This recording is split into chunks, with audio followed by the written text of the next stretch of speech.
sides of a story.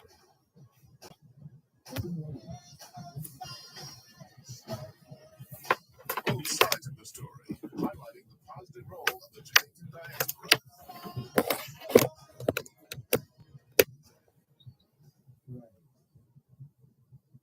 Sides of a story.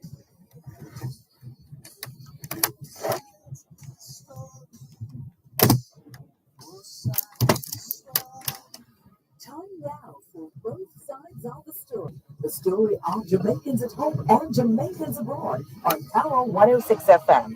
We will not take sides, but we listen to your side. Stay with us as we explore the issues, present the facts, speak with the experts, and as always, listen to both sides. What's your story? Tell us on both sides of the story by calling our local numbers 876-922-41125. You can listen to both sides of the story on the Power 106 FM app via the Gleaners website, go-jamaica.com, as well as on onespotmedia.com.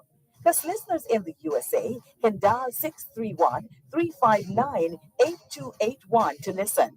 And if you're in the UK and you wish to dial a number to listen to Power 106 FM, you can call 0330-606-0953. You can watch both sides of the story live on the Dervan Malcolm Facebook page. Follow us on Twitter and Instagram at Both Sides 106. Email bothsides106 at live.com. Send your WhatsApp voice notes, audio messages, and text messages to 876-365-3346. Remember, we have 2 ears and 1 mouth, so we can listen twice as much as we speak. So stay with us as we listen to both sides of the story. Both sides of a story. Both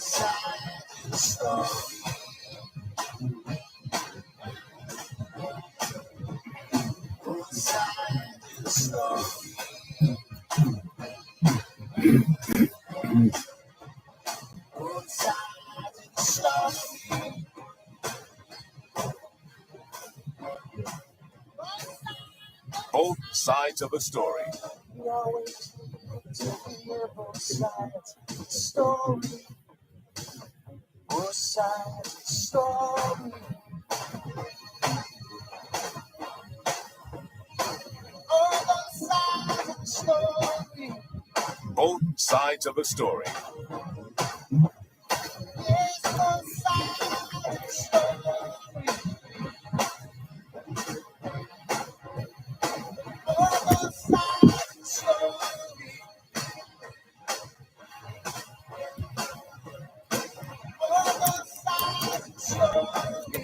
Oh, both sides of the story. Both sides of a story. Both sides of the story.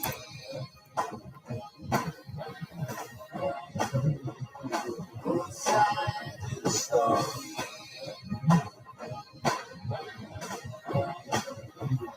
Both sides of the story. Both sides of a story. Both sides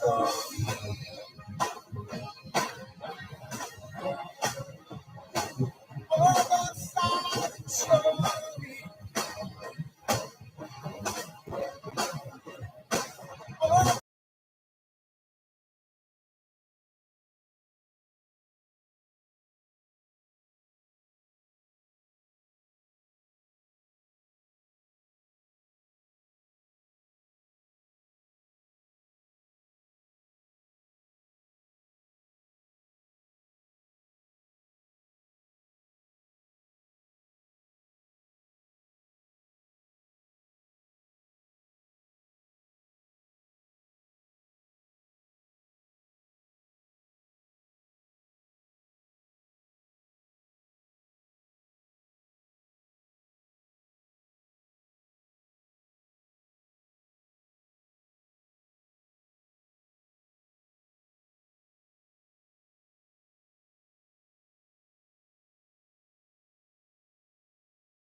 We started out this afternoon with the Optimist Creed by Christian D.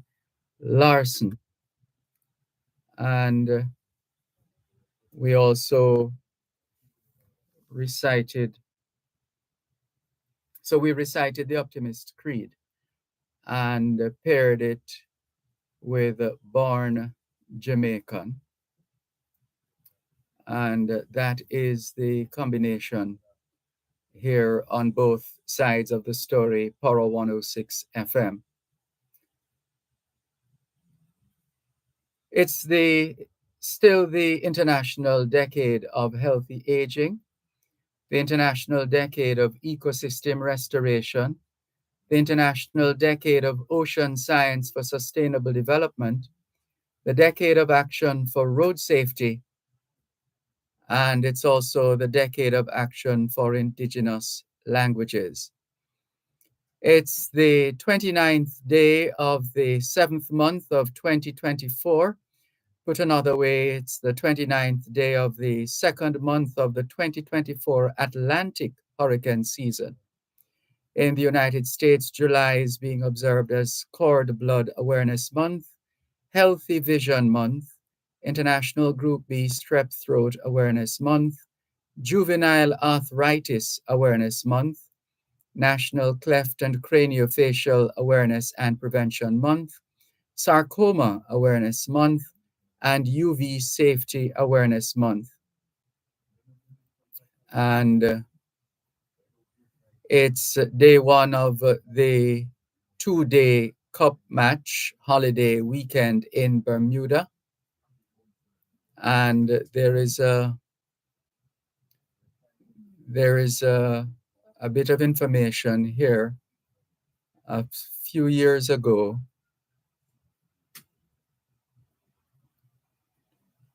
they had quite a lot to celebrate. At the time, it was their first ever gold medal at the Tokyo Olympics after Flora Duffy won the women's triathlon, Bermuda's first ever Olympic gold medal. So that was the one that we'll always remember. It's Aymarais in Peru, Olav Soka Day, the National Day in the Faroe Islands, Saint Olav's Day in Norway, Maîtresse Sylvérine Voudon on Haiti, and it's International Tiger Day. And because the Olympics are being held in Paris, France, we will give you the introduction for this afternoon in French. C'est lundi le 29 juillet 2024 et nous vous saluons tous qui nous écoutez où que vous soyez dans le monde. Nous sommes reconnaissants du don de la vie ainsi que du privilège d'être à votre service par une nouvelle édition de votre programme Both Sides of the Story, le pour et le contre. Nous ne considérons pas votre fidélité comme allant de soi parce que nous savons que vous avez l'embarras du choix. C'est pourquoi nous n'oublions jamais de vous remercier de choisir d'écouter Both Sides of the Story, le pour et le contre, du lundi au vendredi de 2h à 5h de l'après-midi sur notre antenne Power 106 FM. Nous continuons notre mission d'éduquer, d'habiliter, d'éclairer et d'encourager l'esprit d'entreprise. Bienvenue.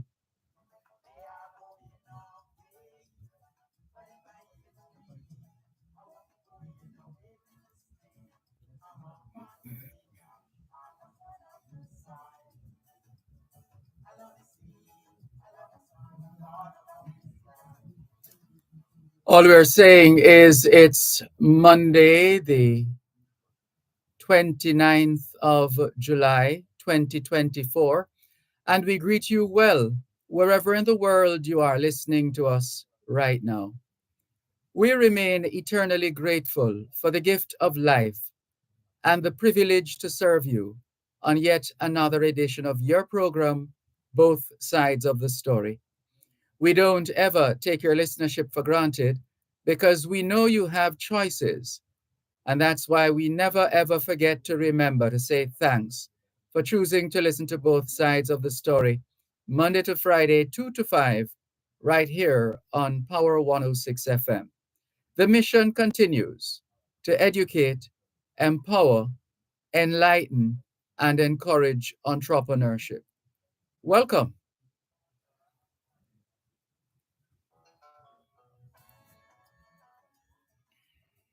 You're listening to Power 106 FM. The time is now 2:15. Whether you're overseas or in Jamaica, everybody wants their little piece of yard.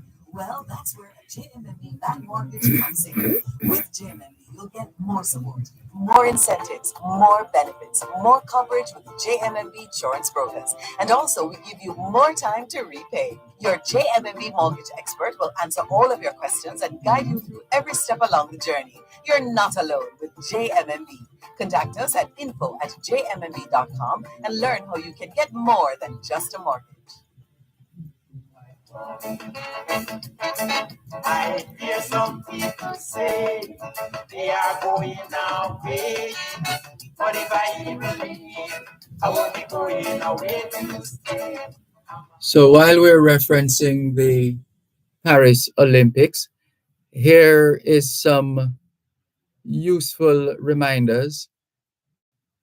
On this day in 1754, the first international boxing match was held. The first international boxing match was held on this day in 1754. The 25-minute match was won when Jack Slack of Britain knocked out Jean Petit from France. So that was quite noteworthy considering we're focusing on Olympics. The other piece of fascinating piece of the history has to do with the population of Jamaica. In 1871, around this time in 1871, the population of Jamaica was 506,154 people.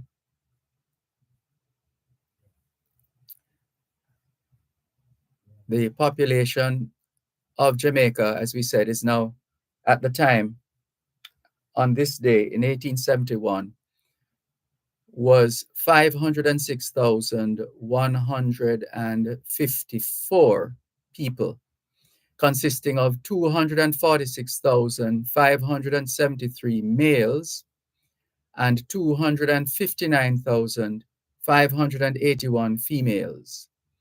There were 13,101 whites, 100,346 coloreds, and 392,707 blacks. Just thought we'd share with you. And again, France infused, since we're featuring the Paris Olympics once again. The artist Vincent van Gogh died on this day in 1890 of a self-inflicted gunshot wound in Auvers, France. And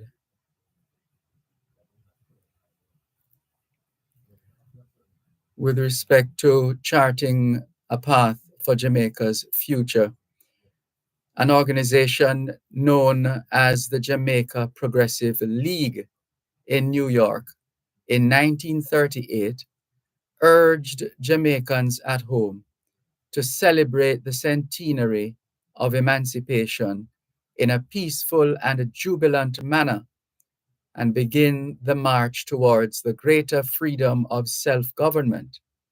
The League adds, any lawlessness, particularly the unlawful occupancy of lands, will be fatal to our national ambitions. So these were some of the formative years of the political independence of the country. And the Jamaica Progressive League is still around. The Jamaica Progressive League is based in New York. We have broadcast live from there a few times. An important part of our history. And we're happy to emphasize that at this time of the year in particular.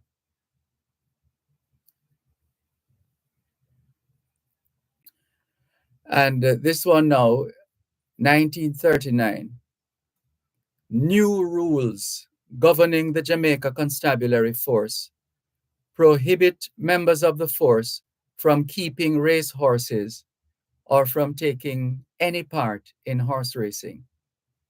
Policemen were also not to become involved in arguments with the public in matters of duty, as it rarely convinces anyone and naturally irritates persons smarting under some real or imaginary grievances. The rules also strictly forbid members of the force to give expression or manifestation of political or sectarian opinions. So people who hold these positions are not free to just say whatever they want to say, essentially. Members of the force should also avoid altercations of any kind, and no member of the force should place himself under personal obligation for the use of horses, carts, or motor cars, or in any way to persons either in his neighborhood or elsewhere. So that's another example of how this country continues to evolve. When we look at where we're coming from, where we are now, and where we're going. It's a matter worth discussing. It's a matter that is necessarily in need of further deliberations. So let it continue. And let's see. So we're going to pause there for the time being and allow you the opportunity to give us your feedback here on both sides of the story, Power 106 FM. The lines are open 876-922-4112 to 5. The text line, same as the WhatsApp number, 876-365-3346. 876-365-3346. So we're taking your calls and your messages, your comments, your suggestions, etc. We look forward to your full participation. After all, it is your program, both sides of the story, here on Power 106 FM. Another example of a growing nation, 1970, Prime Minister Hugh Shearer said that when Jamaicans sought the status of nationhood in 1962, it was not because we wanted the mere trapping of independence, but as an anthem and flag. These are only symbols of status and by themselves have no meaning if they do not signify the total substance of nationhood. What we wanted was the right to determine our own ambitions, the right to create our own development programs, the right to chart our own economic future, and the right to seek the solutions to our problems ourselves instead of having our destiny fashioned and directed by dictation elsewhere. The words there of former Prime Minister Hugh Shearer back in 1970. As we continue with more on your program, both sides of the story here on Power 106 FM, still streaming live from the Gleaners on the Gleaners website, go-jamaica.com. And we're using the opportunity to give you a platform from which to express yourself, especially at a time like this when we are talking about constitutional reform and related matters. So let's see. Michael from Belle Plaine in Clarendon says, "Good afternoon, teacher, to you and the Power 106 family. Keep educating the nation. You're one in a million. It's raining here. Keep safe, teacher. God bless you." Bless you too, Michael in Belle Plaine, Clarendon.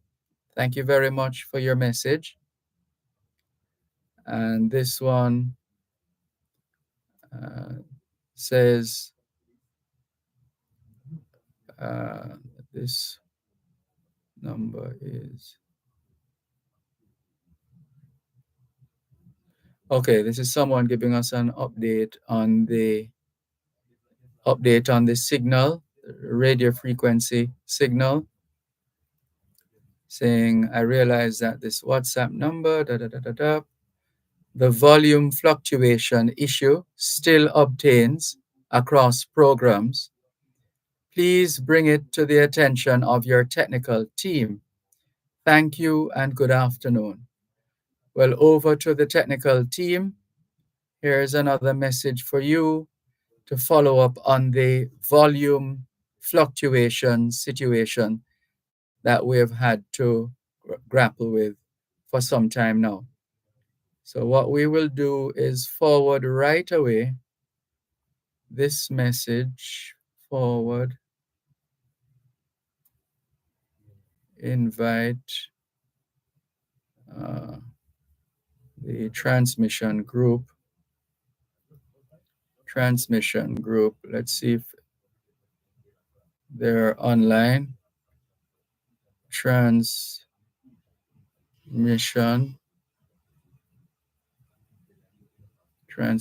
group. There we go. So we have shared your concern with the transmission TV radio combined section of the RGR Gleaner Communications Group, and we have no doubt that they will respond in a timely manner. And we ask you, let me see who sent the message.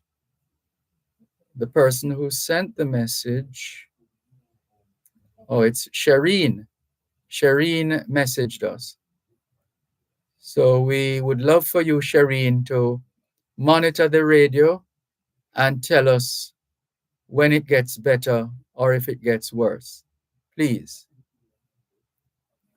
Thank you very much, Shireen, for sharing the information with us here on both sides of the story, Poro 106 FM. In the meantime, stand by. Today is Monday, right? And this is Monday, the 29th of July, 2024. And guess what? Land Solutions is back.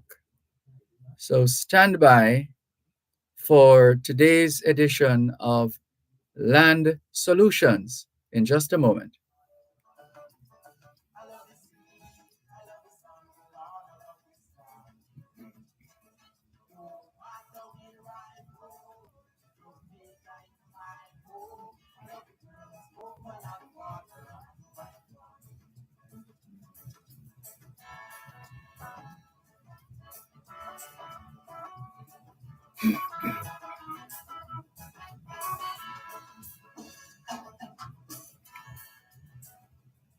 You're listening to Poro 106 FM. The time is now 2:30.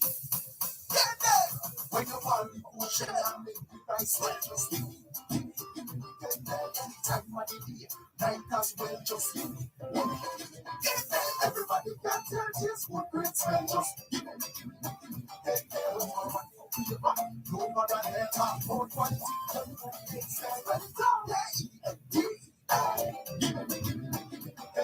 Another quality product from the Caribbean. Big Money Bingo! It's here again when the RGR Gleaner Netballers present Big Money Bingo with Prince Casanova.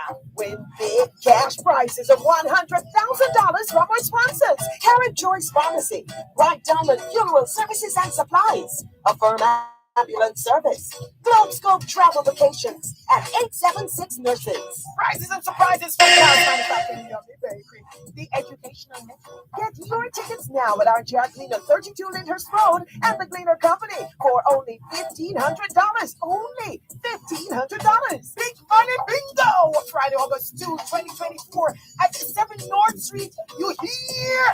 August 2, 7 North Street starting at 7 p.m. with DJ Xavier. Enough vibes, prizes, and surprises at Big Money Bingo!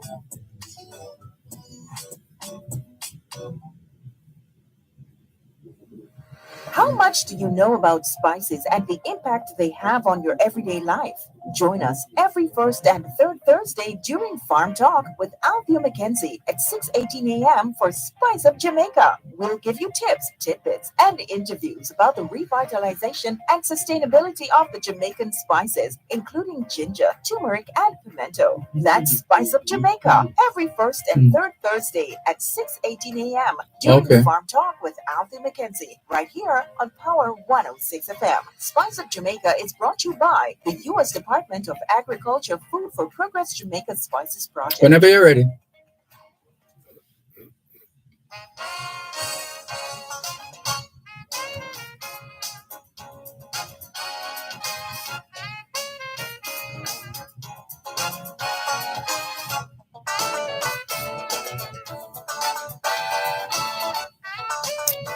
It's Monday afternoon, just after 2:30, and you know what that means. Time for Land Solutions, the program where all your land-related matters are dealt with. Anything at all to do with the sale or purchase of land, you've come to the right place. Here are the numbers to call: 876-922-4112 to 5. 876-922-4112 to 5. And there's a text line, same as the WhatsApp number, 876-365-3346. And there is another, the Power 106 FM WhatsApp number and text line, 876-279-8598. 876-279-8598. So we look forward to your full participation at home and abroad here on both sides of the story. Power 106 FM. Still streaming live on the Gleaners website, go-jamaica.com. And so let's welcome our host for this afternoon's edition of Land Solutions, attorney at law, Calicia Findlay. Welcome back.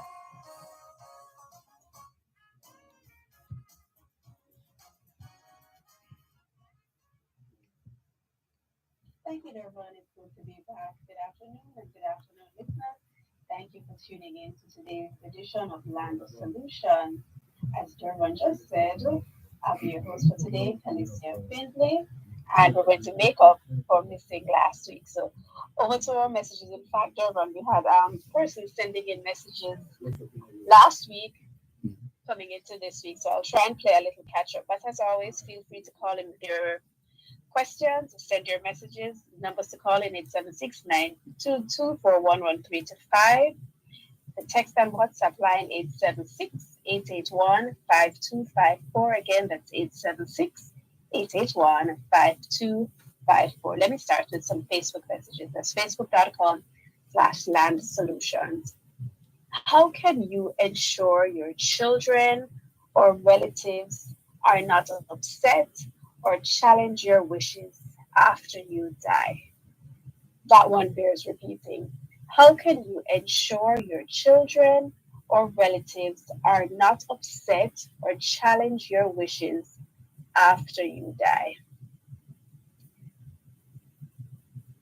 This is Jamaica.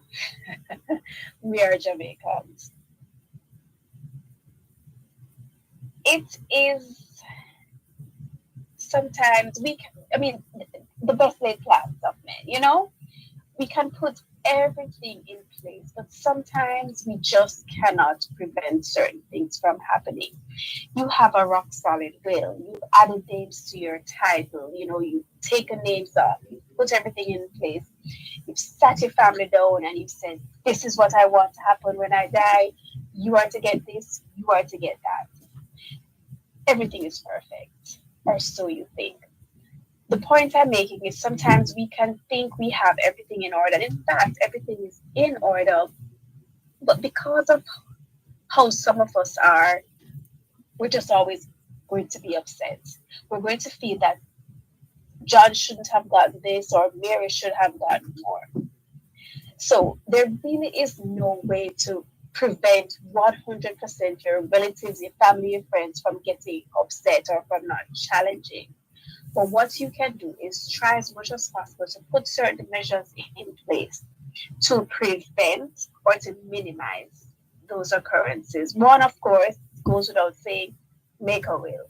This is the easiest way because here your wishes are stated, they're clear cut, everybody knows what you want. Some people go the extra step. After they have made their will, they will tell the beneficiaries, hey, this is what I've left for you. They will tell their executors, this is what I want you to do. That is a personal decision. You know your family members best. You can decide, or you may know who you can trust to tell certain things. Some people opt to wait until they die before their beneficiaries know what's coming to them. Again, that's a personal decision. But suffice it to say, best way is to make a will. We find that even though there sometimes can be challenges when a will is made, there are certainly more challenges, more upset, more disagreements when there is no will, because then the person's wishes are not known. Again, you can settle or as much as possible plan your estate while you are alive. You can add names to title. You can remove names from title. Let's say you own a house and your beneficiaries are your son and daughter. If you want, you can add them to your title now. That's one way. Some people opt to wait until they die and they want their will to be probated. That's another way. Remember, you also have insurance policies. So you cannot prevent persons from getting upset, but you can put as many things in place as possible before you die to prevent any challenges. So thanks for this question. Best of luck. And I hope you're properly planning your estate. Let me jump over to WhatsApp, and that's 876-881-5254. I'll get back over to the Facebook messages shortly. If two people are on a title, can one claim the other share by adverse possession? I bought a house with my ex many years ago. He ran off to the US and I haven't seen nor heard from him in over 20 years. I've been the only one taking care of the house all this time. So let me summarize this. Two people on title. One of the persons has been away for, I think she said, over 20 years. She wants to know if she can claim the other person's share by adverse possession. So John and Mary on title. John has gone away. Mary wants to know claim John's share by adverse possession. Yes, it is actually possible for that to be done, and it's actually quite a quite common scenario for whatever reasons. One person on a title has just gone away, they've disappeared, they've abandoned the property, what have you. And the other person remains, they're the one living there, taking care of the property, paying all the bills, the mortgage, collecting rent, what have you. It is possible to claim the other person's share by adverse possession. It's pretty much the same type of application we would do. Let's say if a squatter is occupying property and they don't want to claim the property for themselves. So get the property surveyed, have your two witnesses who can confirm that you have indeed been the one taking care of the property all this time. Whatever supporting documents you have, let's say you have your mortgage receipts, your rent receipts showing you're the only person who has been taking care of the property, the application can be done. Sometimes too, we may have to show evidence that you have tried to get in touch with the person, you haven't heard from them. Usually we'll do maybe like what we call a whereabouts ad in the newspaper. Sometimes that is required, but yes, it is certainly possible. There's a famous case called Wills and Wills. This was a matrimonial property, I think, where the first wife was away for some time. There was a new wife. The one who was away was, like I said, she was away for some time, more than 12 years. And I think the one who was there was able to claim the property by adverse possession. And, many persons think, mistakenly so, that because their name is on a title, or, the usual, that because they're paying the property taxes, that they can't, quote unquote, use their property. But it is certainly possible. So, yes, if what you're saying is indeed correct, you have been the only person there for 20 years, you can claim the other person's share by adverse possession. And your first step, again, would be to get the property surveyed. Because in essence, what's going to happen is that you're making an application to cancel the current title, you and your ex-partner's name, and you're now asking for a whole new title to be issued solely in your name on the basis that you have had undisturbed possession of his share along with yours for the past 20 years. So all the best to you. Again, our numbers to call in live on air, 876-922-41135, and the text and WhatsApp live, 876-881-5254. What happens if you find your title after doing a lost title application and getting a new title? Are both the old and the new title valid together? So, what happens if you find your title after doing a lost title application and getting a new title? Are both the old and new title valid? No. Once you have done a lost title application and a new title has been issued, the old title is automatically cancelled. In fact, when you get a new title, you get new volume and folio numbers. So it's the same property, but new volume and folio numbers are issued, and volume and folio numbers are the title reference numbers that are specific to each property. So the old title is cancelled. It is no longer valid. In fact, when you're doing the lost title application, there is a section there that says, or where you have to consent, that if for whatever reason the title is found or somehow comes back into your possession, by virtue of doing the new title application, you undertake to to submit the old cancelled title to the titles office. So if your old title miraculously reappears, you have an obligation to turn it in to the titles office. So, and don't think you can try and use that old title to do any transaction, to try and sell the property, get a mortgage, whatever. Because again, once the new title has been issued, the old title is automatically cancelled. So please don't think that both of them are valid. Go ahead right now and turn it into the National Land Agency, and they're 93 Hanover Street. You have an obligation to do so. Again, our numbers to call in live on air, 876-922-411-325. Feel free to send us a message on Facebook. I'll get to those messages shortly. That's facebook.com/Land Solutions. This is Land Solutions. You're listening to Power 106 FM. The time is now 2:45. How much do you know about spices and the impact they have on your everyday life? Join us every first and third Thursday during Farm Talk with Althea McKenzie at 6:18 a.m. for Spice of Jamaica. We'll give you tips, tidbits, and interviews about the revitalization and sustainability of the Jamaican spices, including ginger, turmeric, and pimento. That's Spice of Jamaica every first and third Thursday at 6:18 a.m. during Farm Talk with Althea McKenzie, right here on Power 106 FM. Spice of Jamaica is brought to you by the U.S. Department of Agriculture Food for Progress Jamaica Spices Project.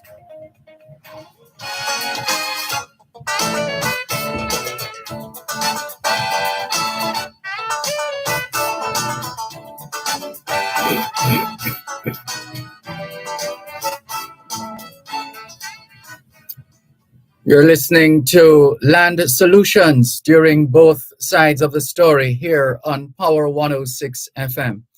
Land Solutions, the program where all your land-related matters are dealt with. Anything at all to do with the sale or purchase of land, you've come to the right place. Here are the numbers to call: 876-922-4113-5. 876-922-4113-5. The text line for Land Solutions is the same as the WhatsApp number, 876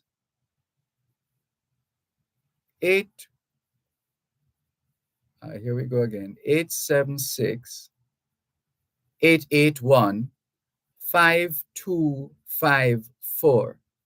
876-881-5254. Here once again is Attorney at Law, Calicia Findlay. Over to WhatsApp. Good afternoon. My wife's name was added to my title when we got married. We have now been divorced for 12 years. I'm the only person paying mortgage, taxes, etc. How can I get her name off the title?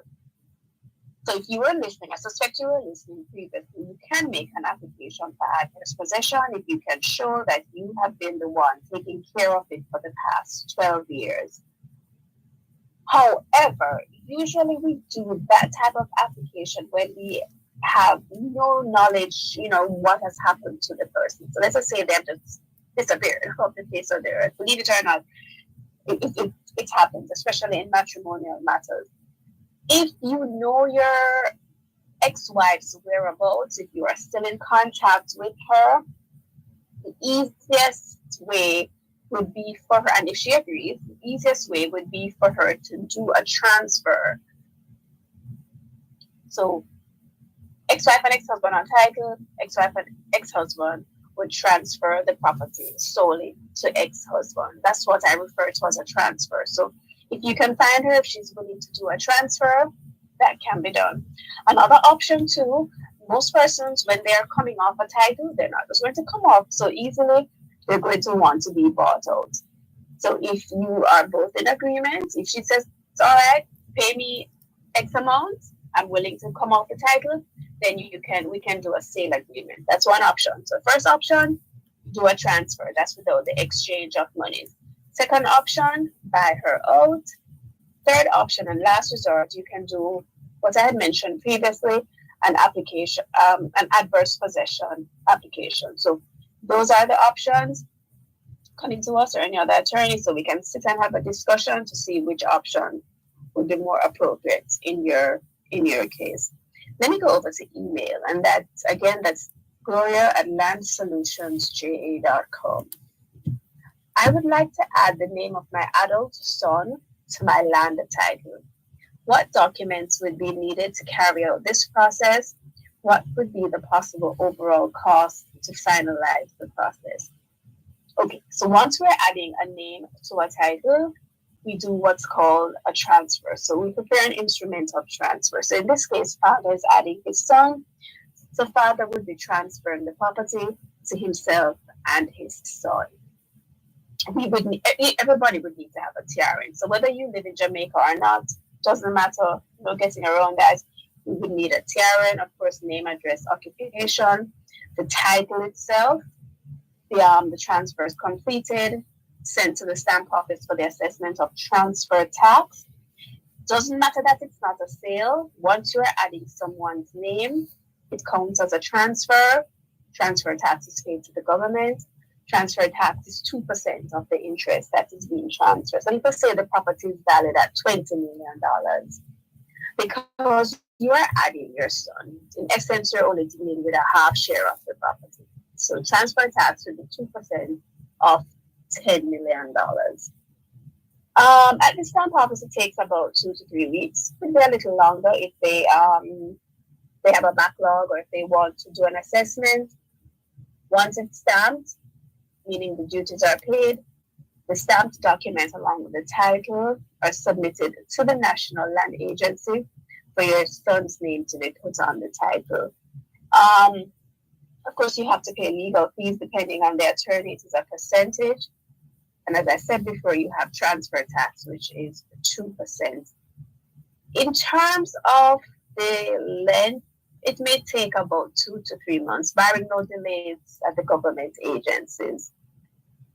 Bear in mind also, when you are adding a name to a title, the other person becomes a co-owner. Of course, yes, there are options, but if you just add your son's name to your title, please don't be of the belief that really it is my house, it is my property, I can still do whatever I want with it, even though his name is on the title. Your son now becomes a co-owner with you. So if you decide you want to sell, if you want to get a mortgage, if you want to remove his name, if you even want to add another child's name, he has to consent. So that's something you have to bear in mind.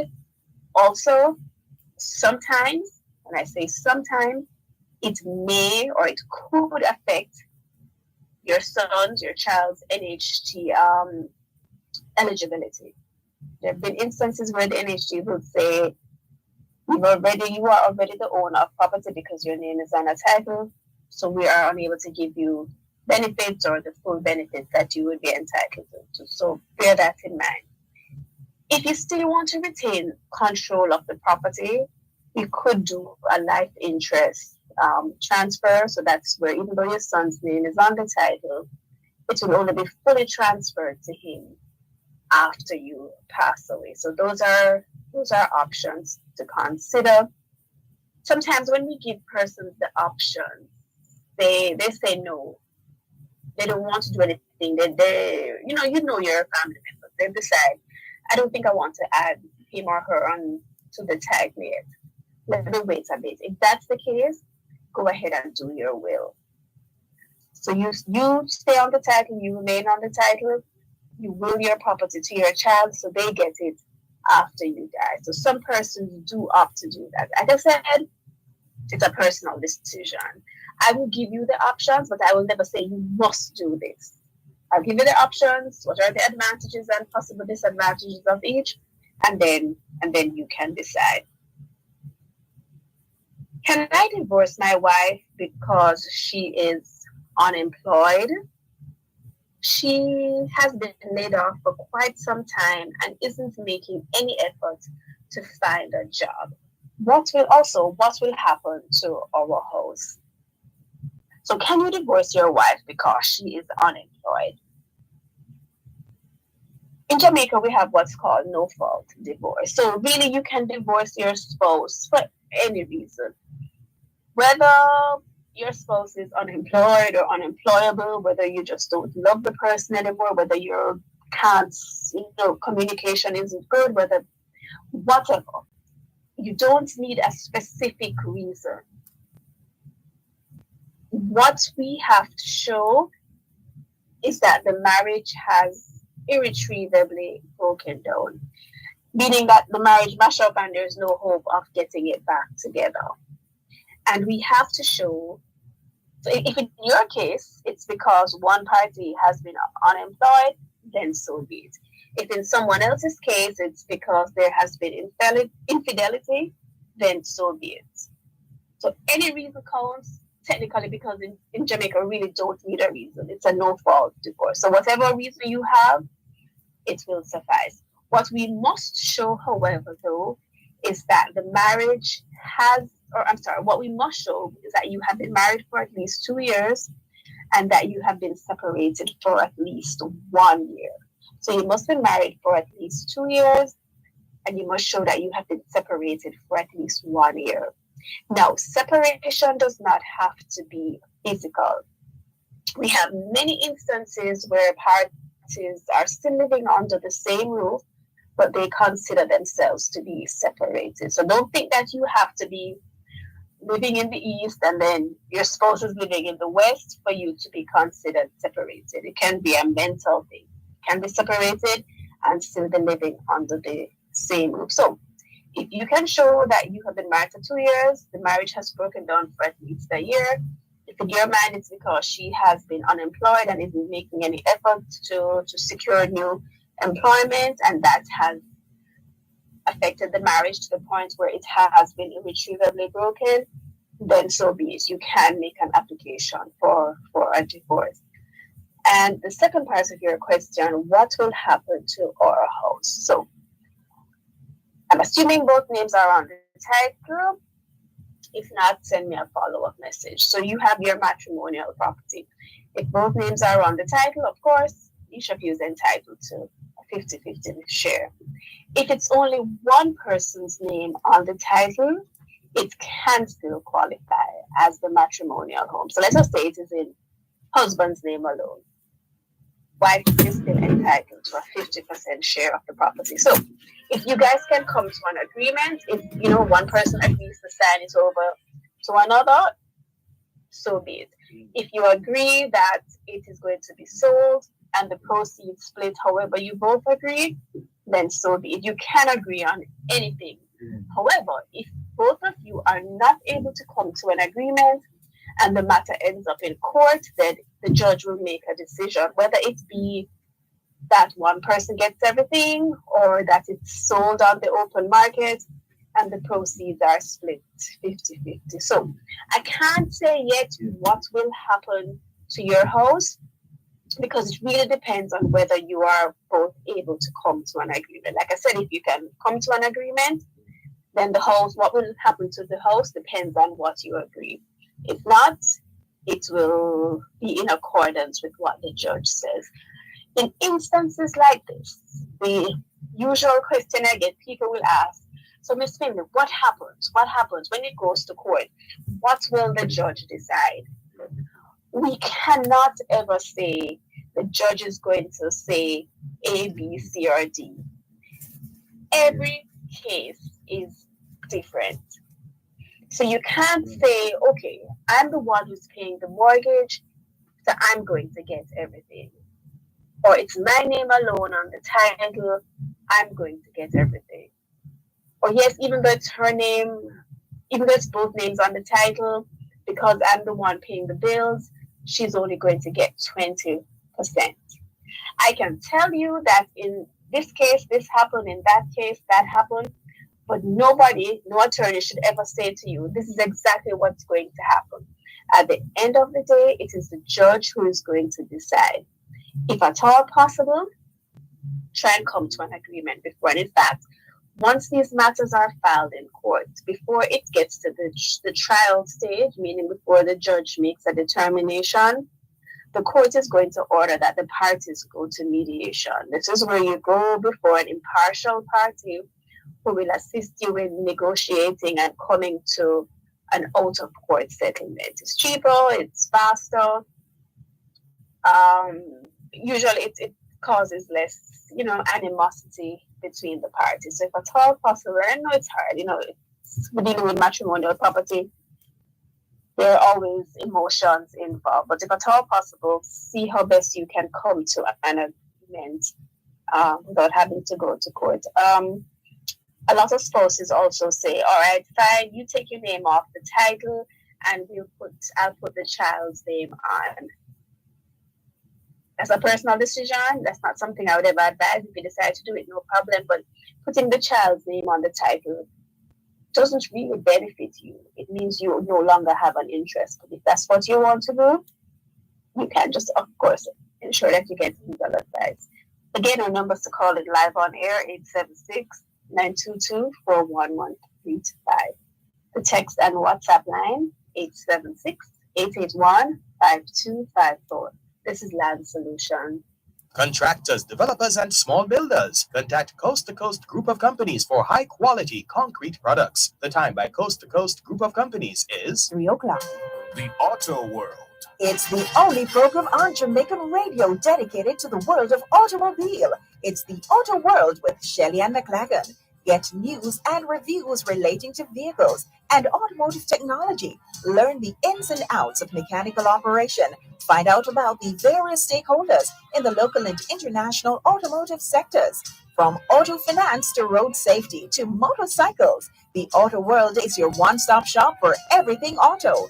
That's the Auto World with Shelly and McLagan. Weekdays at 5:15 p.m. on Power 106 FM and the Power 106 FM app.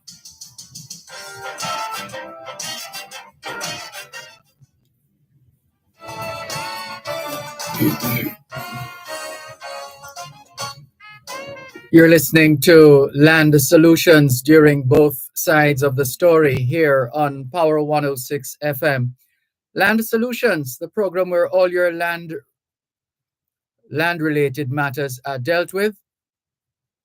And the numbers to call are 876-922-4113-5. 876-922-113-5.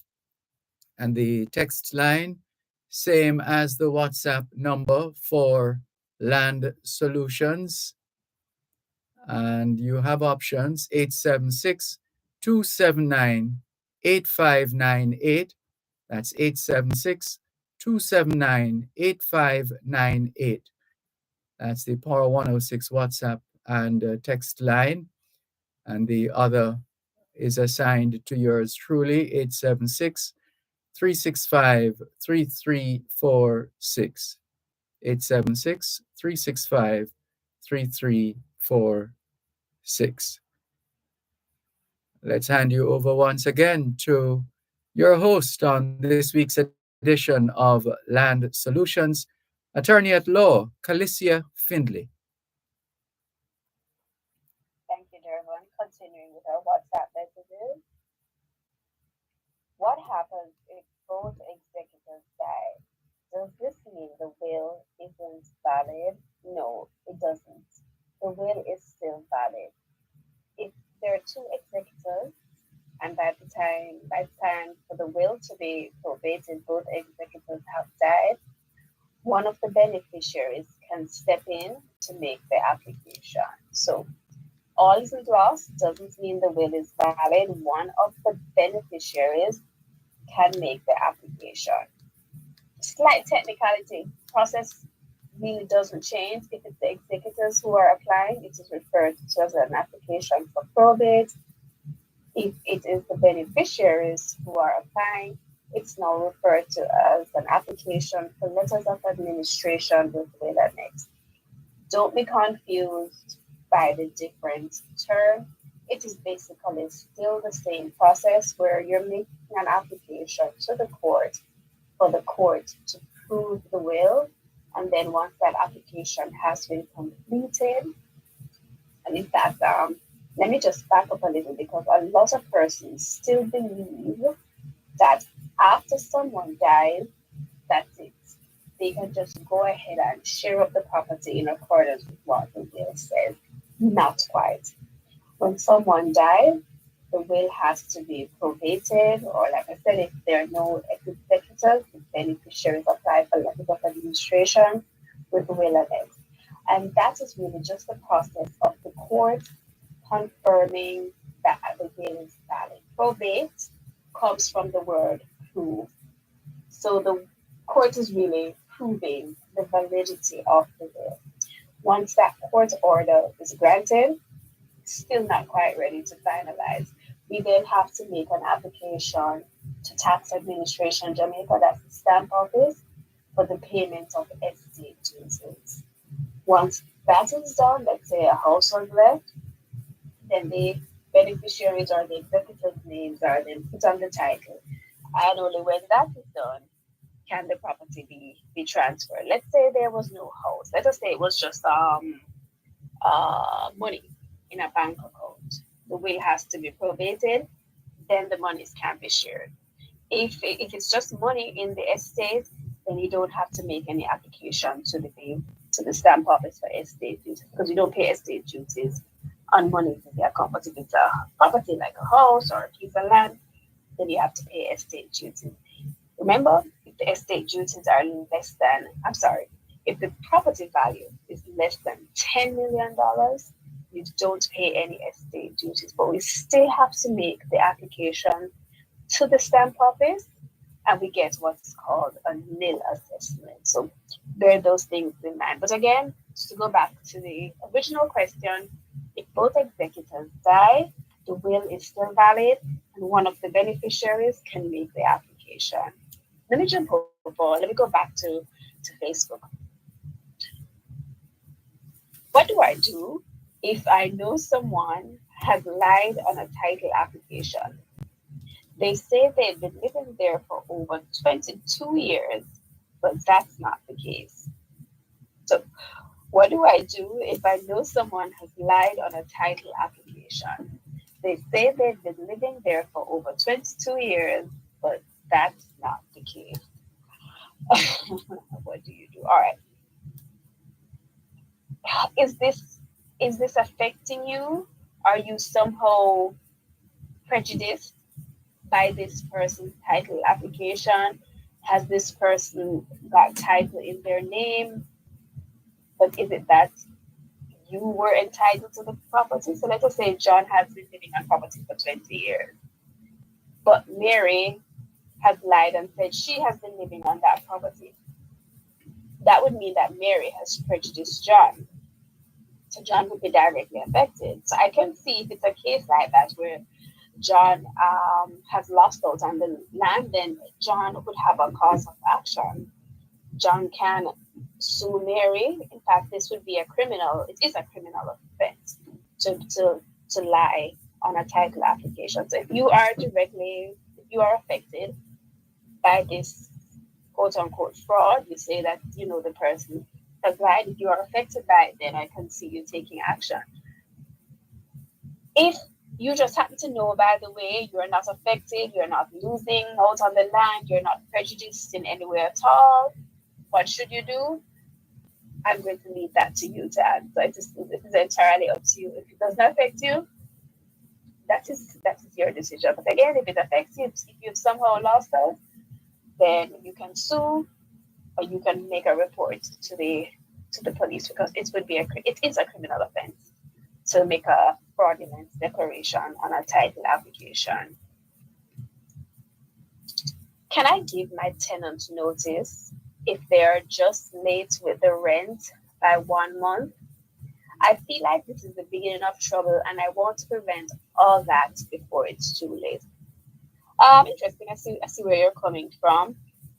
So if your tenant is late by 1 month, 1 day, technically it is a breach. It is a breach of the agreement, of the lease agreement, and you can give them notice. So you don't have to say, okay, well, you don't have to wait any particular time, I should say. Let me rephrase that. There is no official or mandatory waiting period. If they're late any at all, you can give them. If they're late with the rent, or if they've breached any other term of the contract, you can give them a notice. You don't have to wait 1 month, 2 months, 3 months. It's entirely up to you. What I will say, however, is if you give them a notice on the basis that the rent is late or for whatever reason has been unpaid, if they immediately, or if they go ahead and then pay the rent, that notice is now invalid. So if you really and truly want them out, if they pay after that, you're going to have to perhaps find another reason to serve them with another notice. Because again, if they're late with the payment of rent and you give them a notice and then they now pay the rent, that notice is automatically cancelled. I know what you mean. It's a concern a lot of landlords have. You see little things happening. The rent is 1 week late, then next time it's 2 weeks, and before you know it, they're behind for a couple months. So if you feel like this is not a situation that you want to be in, you can go ahead and give them a notice. I find another issue while I'm on the issue of notices to quit. Let's say a landlord gives a tenant a notice for whatever reason. Let's say they need the property for repairs. You give your tenant a notice. Let's say the notice expired March 31st. The tenant is still in there. We're now in July. Many landlords believe that because the tenant is still there, they didn't want it to go to court, that they now need to serve the tenant with a new notice. Absolutely not. So let's say notice expired March 31st, still collecting rent from the tenant. It's July, you still want them out, you don't have to serve them with another notice. That notice is still valid. So you can use that notice that expired March 31st. You can use that notice as your evidence when you're taking them to court for recovery of possession. You don't have to do a new notice. Collecting rent from a tenant after you have given them notice does not cancel the notice. In fact, for tenants, once you are still in the house, you still have an obligation to continue paying rent. Many tenants feel, okay, fine, you've given me a notice. The notice expired in March. Yes, I'm still here, I'm looking. I don't have to continue paying your rent. Absolutely not. Once you are still in the landlord's property, you have an obligation to continue paying rent. So please, for tenants and landlords, bear that in mind. My wife died some years ago. I know I need to remove her name from the title, but I can't afford to. Can I wait to do this when I'm ready to sell? You can. You can. We tell persons to act as quickly as possible. Usually this is from a financial perspective. The longer you wait, everything gets more expensive. Legal fees, government duties, even if the government duties themselves don't change. If you wait more than a year, you have to pay interest on the estate duty. So, if at all possible, once anything on your title has changed, in this case, you say your wife had died, it is always good, expeditious to deal with it as soon as possible. However, you say you can't afford it. Completely understandable. You are under no obligation to remove your wife's name within a certain time. Like I said, just bear in mind that the process could be more expensive. So if you want to wait until you are ready to sell, you most certainly can remove your wife's name and do the sale at the same time. It's actually a common practice. You don't have the money to do it now. You do it simultaneously with the sale. As the attorneys, we deduct those fees for removing your wife's name once the sale is completed. So yes, it can be done. Remember, if it is your matrimonial home or if the property is valued less than $10 million, you don't pay any estate duties. So if that's the case, you can bear that in mind as to whether you are able to afford to remove her name now. But again, you can wait until you're selling with it. Sometimes also when you are removing a name from a title because of death, it may lengthen the process. So let us say you have a cash buyer and the cash buyer is ready to close the transaction in 30 days, even if it's a mortgage, 3 to 4 months. Sometimes the process of removing or noting the death, or if it's a case where you have to apply for probate, that can take several months. So that's one of the reasons too why we tell persons to remove or just deal with the estate as soon as possible, because if you wait until you are selling the property, it can lengthen the process. Sometimes even by a couple months. So those are things you have to bear in mind. If you wait until you're selling the property, can be done. What we'll do, we'll make the sale subject to the settlement of this estate. So have a discussion with your attorney and see what is the best way forward for you. This is Land Solutions. You're listening to Pearl 106 FM. The time is now 3:15. Jesus, oh Jesus, oh how I love to call your name. Tune in to Power 106 FM for the longest running religious calling program on Jamaican radio, The Prayer Line. Join Pastor Errol Hay and his team as they offer spiritual guidance and intercession grounded in biblical doctrine. Hear powerful testimonies from Jamaica and around the world.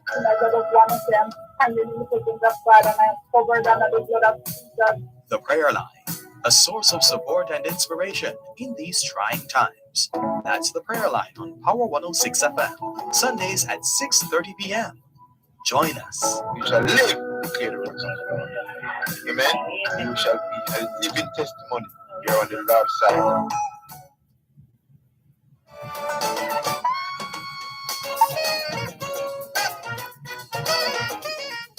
It's the final segment of today's edition of Land Solutions. Land Solutions, the program where all your land-related matters are dealt with. Anything at all to do with the sale or purchase of land, you've come to the right place. Here are the numbers to call: 876-922-4113-5, 876-922-4113-5. Remember, you can email Land Solutions at landsolutionsjamaica. landsolutionsja.com. That's the website, landsolutionsja.com. And it's we'll share the other. That's what it is, landsolutionsja.com. Let's get you back to Attorney at Law Calicia Findlay now, as we we learn more on this week's edition of Land Solutions. Thank you, Dervan. You are correct. The website is landsolutionsja.com and email is gloria@landsolutionsja.com. You may also call us in office. Those numbers are 876-908-1950 and 876-908-3518. The number for our Ocherius office is 876-974-6083. And someone will be there this Thursday from 10 to 1. And again, the number for the Ocherius office is 876-974-6083. Continuing with our messages. What is the legal amount a real estate agent can charge as a commission? Is 5% too much? And can a lawyer be a real estate agent and act as the lawyer in the same sale? All right, so what is the legal amount a real estate agent can charge as a commission? Is 5% too much? 5% is actually the standard amount for a real estate agent's commission. Of course, it can be higher or lower depending on the price of the property, depending on what is negotiated. I know in some instances where it's land alone, some real estate companies will charge a commission of 6%. Again, the standard is 5%, but I've seen where parties have negotiated commissions of 3%, 2%. You know, many companies, it's usually 5% plus GCT. Sometimes the parties will negotiate 5%. It all depends on what you negotiate. Sometimes, too, the higher the value of the property, the lower the commission. So 5% is, I can't say it's too much because that really is the standard commission. Remember, in Jamaica, unlike other jurisdictions, it is the seller who pays the real estate commission. I gather that in some countries, especially I think the US is one of them, the purchaser pays their agent a commission, the seller pays their agent a commission. Not so in Jamaica. It is the seller and the seller alone who pays the real estate commission, and that is deducted at the end of the sale. And usually it's also the attorneys, we are the ones who pay over the commission to the real estate agent. So if you are a prospective purchaser, you're trying to find a property on your own, you're not having any luck, you can use a real estate agent, because remember, in Jamaica, the purchaser does not pay the agent. That is solely done by the seller. Can a lawyer be a real estate agent and act as the lawyer in the same sale? I don't think there are any rules prohibiting this. In fact, I know some attorneys who are real estate agents.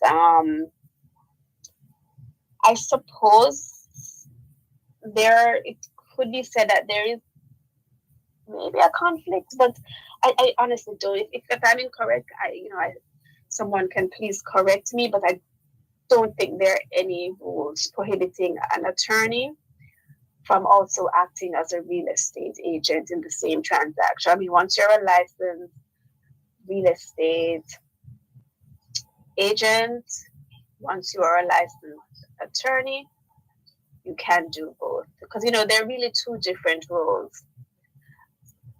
The real estate agent finds the property. Once the real estate agent finds the property, the attorney then handles the sale. So two different roles. I suppose in that case, it's really technically not a conflict of interest, so can be done. If your attorney is a real estate agent, they find a buyer for you, you can use them as the sale. And thank you so much to our associate, Mrs. Dennett in the Ocherius office. She just reminded me that Thursday is a public holiday. My apologies. The office will be closed. Thank you so much, Mrs. Dennett. So someone will be in the Ocherius office next Thursday. Thank you so much. Let me continue with our messages. So nobody in the office this Thursday. Everybody will be out celebrating emancipation. I know you And can only have sorry, one will at a Calicia. time, but can you have two powers of attorney at the same time? Yes, I don't see any reason why So you can't. excuse me a So, moment, as we Calicia. always say, only one will at a time is valid, and it is the latter will. So if you made a will in January, you make a new one now in July. This July will automatically cancels the January will. So the latter or the more recent will is the valid one. With respect to powers of attorney, you can have two at a time. Of course, they would have to be saying different things. If they're saying the same thing, the latter one would be valid. And I don't see why you would have two powers of attorney saying the same thing. So let us say I give power of attorney to Dervan to sell my house, and then I give another power of attorney to John to sell my car. Two different purposes. They most certainly can be valid. They can operate together. Not the same with a will. Only the latter will is valid. I know when one joint tenant dies, the property goes to the survivor. Is there any way around this? My mother wanted me to get her share of the house, but her lawyer says that's invalid because it was owned as joint tenants with someone else. So I know when one joint tenant dies, the property goes to the survivor. Is there any way around this? My mother wanted me to get her share of the house, but her lawyer says that's invalid because it was owned as joint tenants with someone else. The attorney is correct, it's an issue we see pop up from time to time. And in weird instances, there are exceptions, but it's one of those concrete rules, even though there really is an exception to everything. But yes, two persons own as joint tenants, one dies, the survivor gets everything. So if John and Mary own as joint tenants, Mary writes in her will that she wants her share to go to her daughter. That section of the will is actually invalid because with joint tenancy, it's the survivor who gets everything.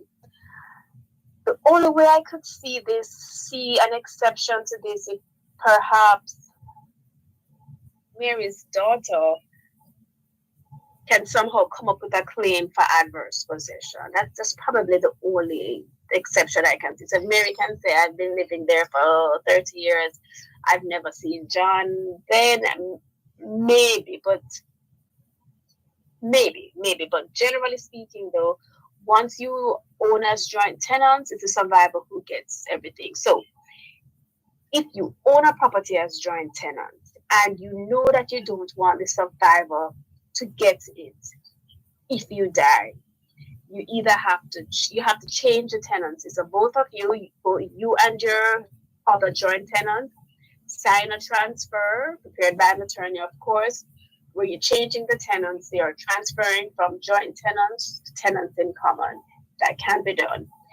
If the other joint tenant is not in agreement, the one who wants to change, we can add someone to their share, and by so doing, it automatically breaks up the tenancy. So John and Mary on title as joint tenants. Mary wants to change to tenants in common, but John doesn't want to. Mary, while she's alive, she can add her daughter to her share. In so doing, that automatically changes the tenancy to tenants in common. So John would still have his half share, and now Mary and her daughter would own the other half share. So it can be done that way to break up a joint tenancy. But those of you who are joint tenants, those of you who are listening and you want to change your tenancy, act on it now. Because we may not be able to do anything about it after you die. We see it happening all the time. Somebody comes in and says, my mother really wanted me to have her share of the property, but there's nothing we can do because the survivor gets everything. I heard what you said earlier about estate duties. Is there any way you can prevent or reduce the amount an estate has to pay for estate duties. Um, as I would have said earlier, also, if the value of the estate is less than $10 million, if your house is valued less than $10 million, we don't pay any estate duties. We get a nil assessment from the stamp office. If it's your matrimonial home, if it's your principal place of residence, there are no estate duties. I've seen instances where persons, once they've received their estate duty assessment, they petition the government based on the location of the property or based on their ability to pay.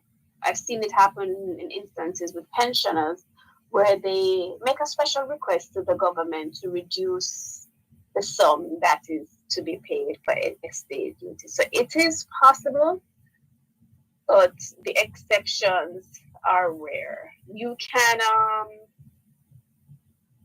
can do a trust, the declaration of trust. We can also do a life interest transfer.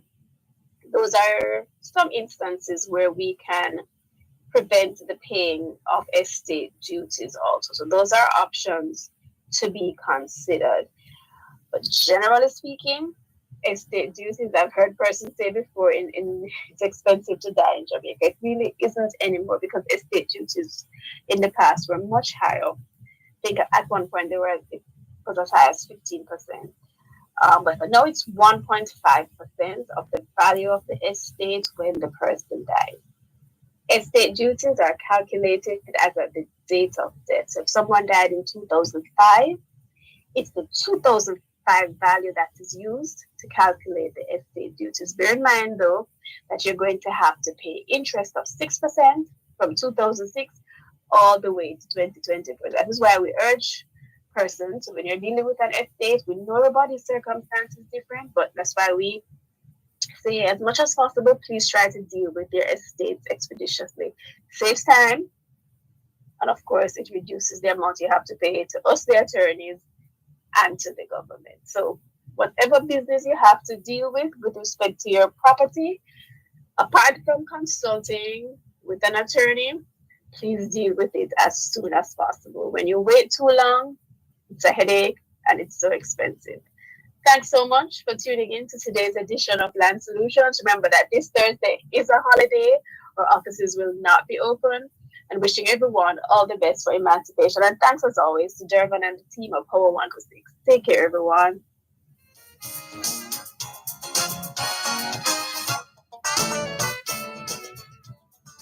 Help us protect Jamaica's borders. Tell us about any illegal guns coming through customs controlled areas. Call Crime Stop at 311. The time by the Jamaica Customs Agency is 3:30. At Barry's Hardware, we believe in quality, affordability, and value for money. We have all you need in building and hardware supplies: sand, gravel, cement, lumber, electrical and plumbing supplies, paints and conduits, wires, and more. Barry's Hardware, 15 Chandos Place, Kingston 6. Call 876-927-1849 or 876-977-4529. How much do you know about spices and the impact they have on your everyday life?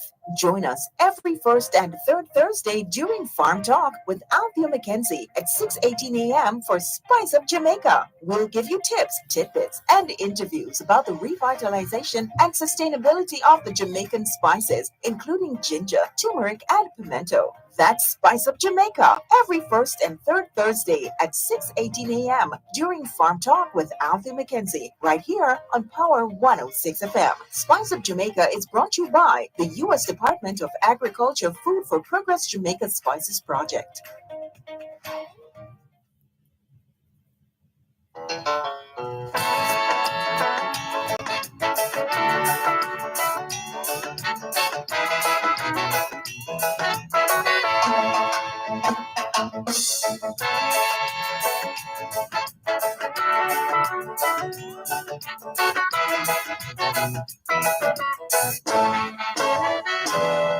I'm a born Jamaican. I'm a son of the soil. I love the sea.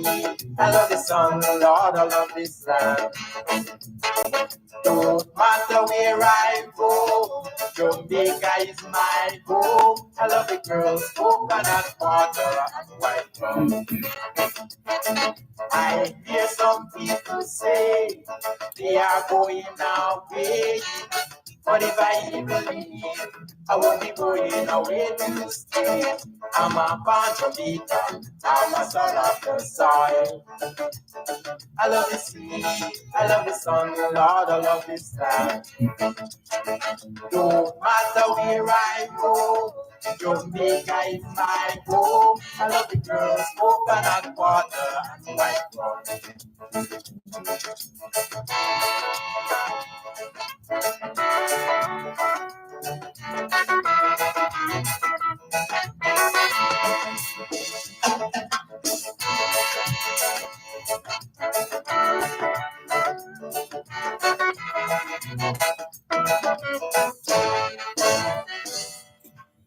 Thanks a lot for staying with us here on your program, Both Sides of the Story, Poro 106 FM. And we say good afternoon to those who have joined us, those who have been participating just by being among those who chose to connect with us here on Both Sides of the Story, Poro 106 FM. So we salute you, we thank you. Valerie Weller Peck, good afternoon to you. Steve McDonald says he's having some of the good coconut water now, but no white rum. We hear you loud and clear, Steve. Mike, we got your message earlier on. Thank you very much. Hope it's not too wet in Belle Plaine. Cherry Henry, good afternoon to you. Thank you very much for tuning in. Jeannie Chambers, good afternoon. Greetings to you too. Livingston White says, good afternoon, Dervan. Keep up the good work from Livingston White in Toronto, Canada. Good to hear from you, Livingston White. Thank you very much for checking in. Inez Ayona Campbell says, a pleasant Monday afternoon to everyone from Bridgeport, Connecticut. We join you in conveying those sentiments, Inez Ayona Campbell. Norman Hines says, good afternoon, Sir Malcolm and listeners. Good afternoon, Norman Hines. Thank you for tuning in.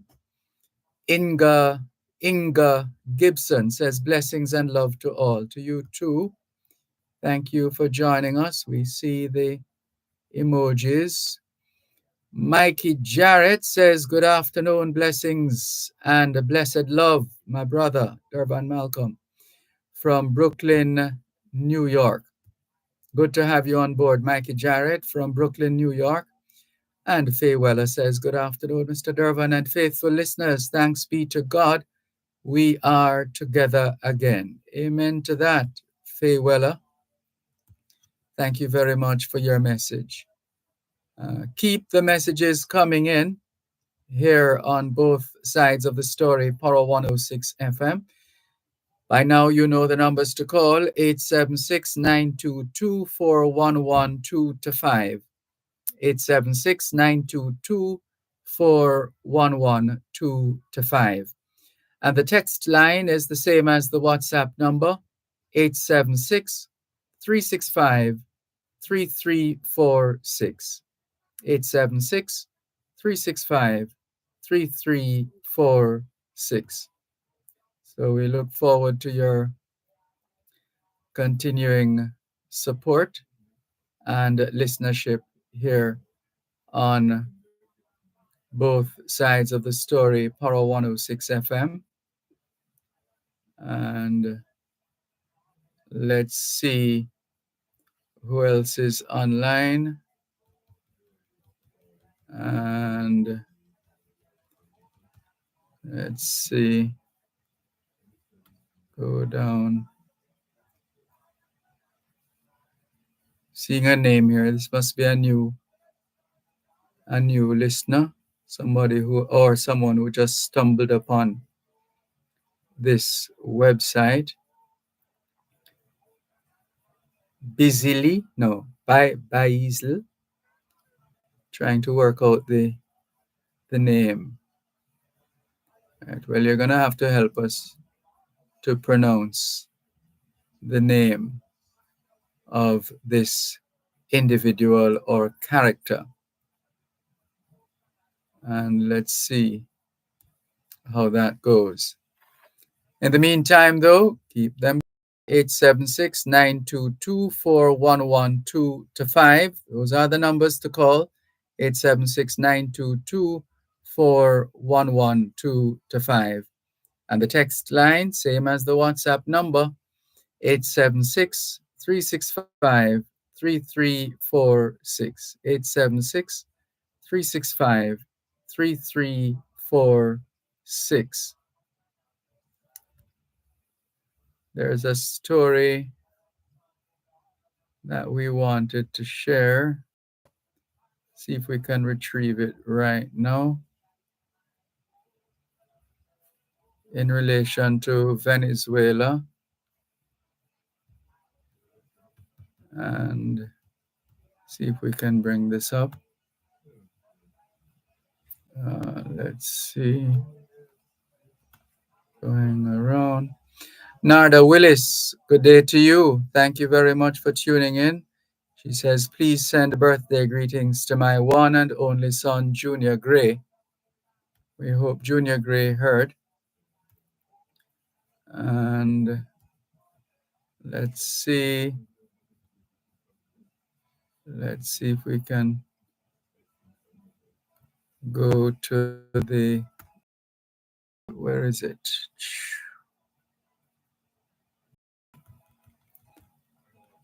This one.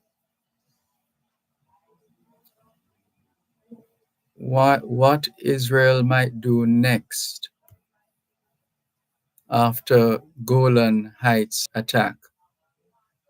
That's one of the stories within the region in the Middle East. And that's not the one we're looking for though. Let's see if we can bring it up.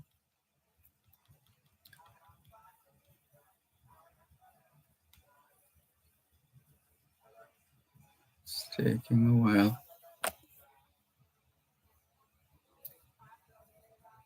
Here we go. We got it. So this is from the BBC, the British Broadcasting Corporation. A feature they call News Briefing. And Andy McFarlane says, hello. Nicolas Maduro looks set to extend his 11 years in power in Venezuela. But the presidential election result is being queried inside and outside the country. And the story goes on. We have the we're going to come back to that because there's also,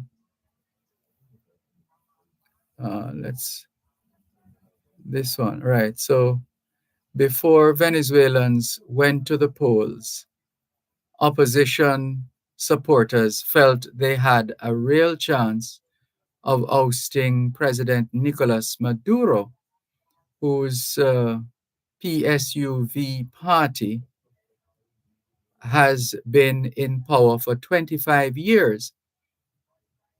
But with 80% of ballots counted, the National Electoral Council, CNE, has announced Mr. Maduro secured 51% of the vote to win a third term in power.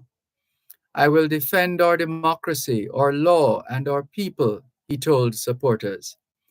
Opposition candidate Edmundo Gonzalez polled 44%, according to the CNE, a body dominated by government loyalists. But his backers said their research suggested Mr. Gonzalez had won with 70% of the votes. Opposition leader Maria Corina Machado, who was barred from standing, declared him the rightful president elect, saying, "We won, and everyone knows it." Some 7.8 million Venezuelans have fled economic turmoil under Mr. Maduro, many heading for the US, whose Secretary of State Antony Blinken was among those expressing skepticism at the result. There's a crackdown on dissident ahead of polls opening. Jessica Cruz and Ione Wells were in Caracas to hear both from supporters of the government and those who say they are victims of its repression. Now, economically, Venezuela has finally shaken off hyperinflation, but with its underlying problems, chiefly a dependence on oil, persisting, the economy remained a key electoral issue. And why it matters, the result will not just affect Venezuelans, but could have an impact on US immigration and relations with the West. And the story we referenced earlier, let's get back to it now. In the Middle East, rocket attack. Israel's security has authorized Prime Minister Benjamin Netanyahu and his defense minister to decide how to retaliate for the weekend strike that killed 12 youngsters in the Israeli-occupied Golan Heights. Lebanese militant group Hezbollah denies Israeli claims. Israeli claims it carried out the attack. And North Korea making news as well. Record rainfall has left thousands of people stranded by floods, prompting leader Kim Jong-un to declare an emergency. And as far as economic cooperation is concerned, Italy's Prime Minister, Giorgia Meloni, has vowed to relaunch relations with China. More in a moment. You're listening to Pearl 106 FM. The time is now 3:45. The Auto World. It's the only program on Jamaican radio dedicated to the world of automobile. It's the Auto World with Shelly and McLagan. Get news and reviews relating to vehicles and automotive technology. Learn the ins and outs of mechanical operation. Find out about the various stakeholders in the local and international automotive sectors. From auto finance to road safety to motorcycles, the Auto World is your one-stop shop for everything auto. That's the Auto World with Shelly and McLagan. Weekdays at 5 p.m. on Power 106 FM and the Power 106 FM app.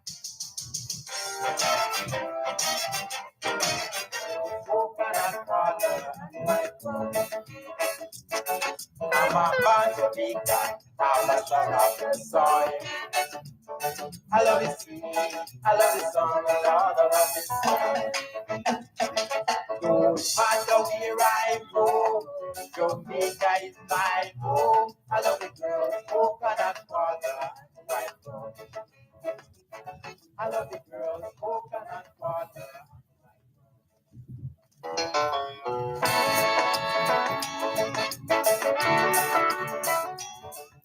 I'm seeing a story here. I'm a little surprised to see it coming out of Australia. Maybe we haven't been paying attention. Bride killing. A mother, according to the story, a mother who coerced her daughter to marry a man who went on to murder the 21-year-old 6 weeks after the wedding, has become the first person to be jailed under Australia's forced marriage laws. Australia.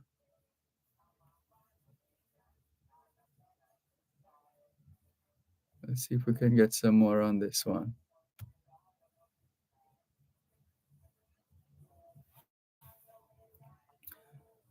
So the detailed report says mom jailed for forcing daughter into fatal marriage.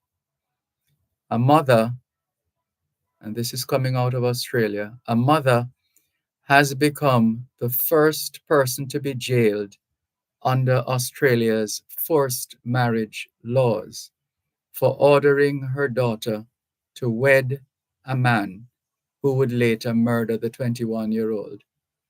Sakina Muhammad Jan, who is in her late 40s, was found guilty of coercing Rukia Haidari to marry 26-year-old Muhammad Ali Halimi in 2019 in exchange for a small payment. 6 weeks after the nuptials, Halimi killed his new bride, a crime for which he is now serving a life sentence. On Monday, Jan, who pleaded not guilty, was sentenced to at least a year in jail for what a judge called the intolerable pressure she had placed on her daughter.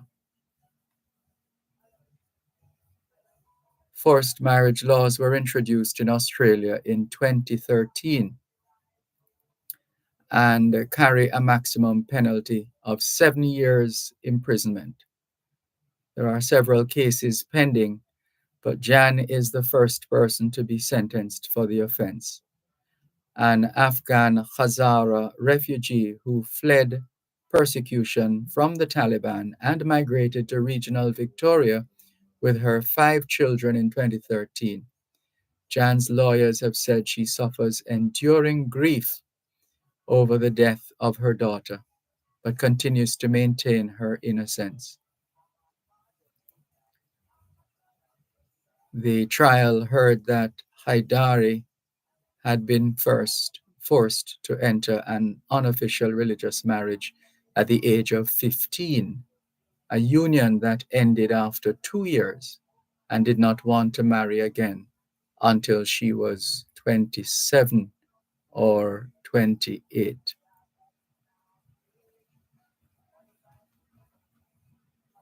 What's the matter with the world? The song says. Has the world gone mad? Oh dear. Our regards to those who have been negatively affected at home and abroad.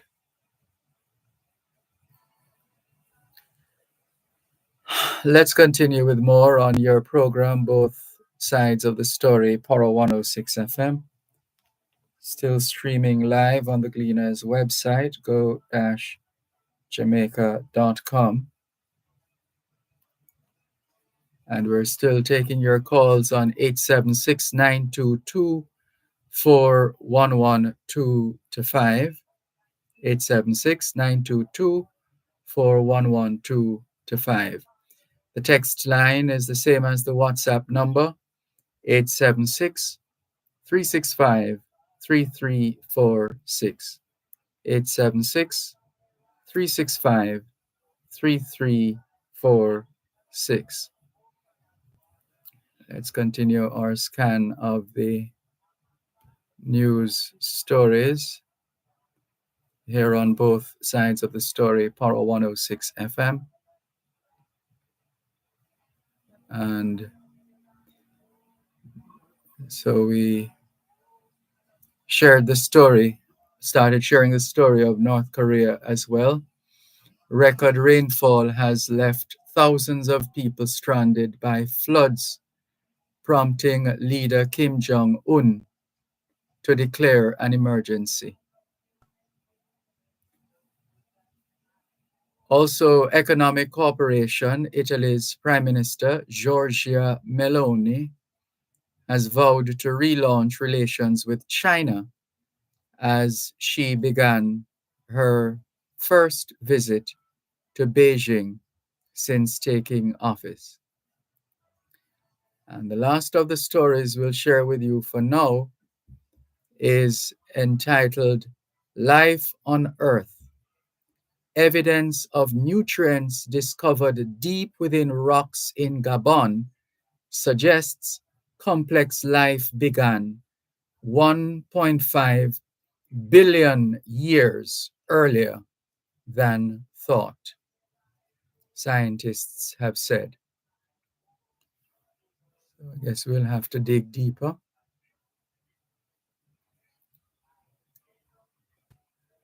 And of course,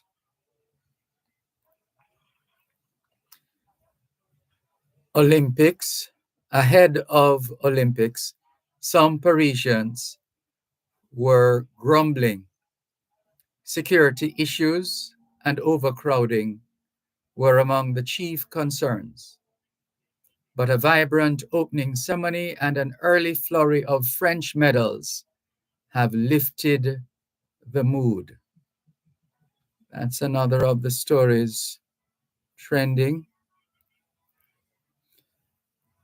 The morning after France snatched its first gold of the Games, the sun finally shone on a fan zone in the city's 13th arrondissement, where couples and families lounged in deck chairs, watching a big screen.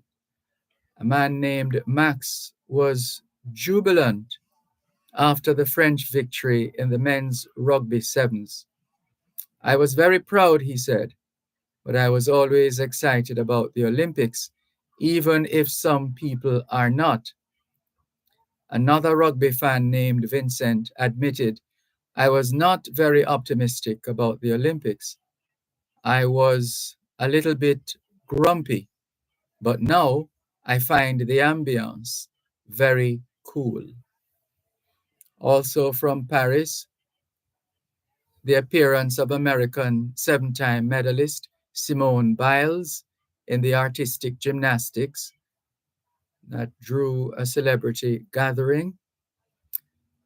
Water quality, pollution in the river Seine has forced the cancellation of today's swimming training for triathletes. And what's coming up, we will share that information once we get the updated data. So just a brief scan of what's happening across the globe. And we're not neglecting home. Home is very much a part of this. So we're still taking your calls on 876-922-4112-5, 876-922-4112-5. The text line, same as the WhatsApp number, 876-365-3346, 876-365-3346. And please feel free to keep those comments and those messages coming in. And we look forward to other messages here on both sides of the story. Power 106 FM, still streaming live on the Gleaners website, go-jamaica.com. Live on your smart devices all over the world. And the lines are wide open. So feel free to place those calls. And we'll continue with more on both sides of the story.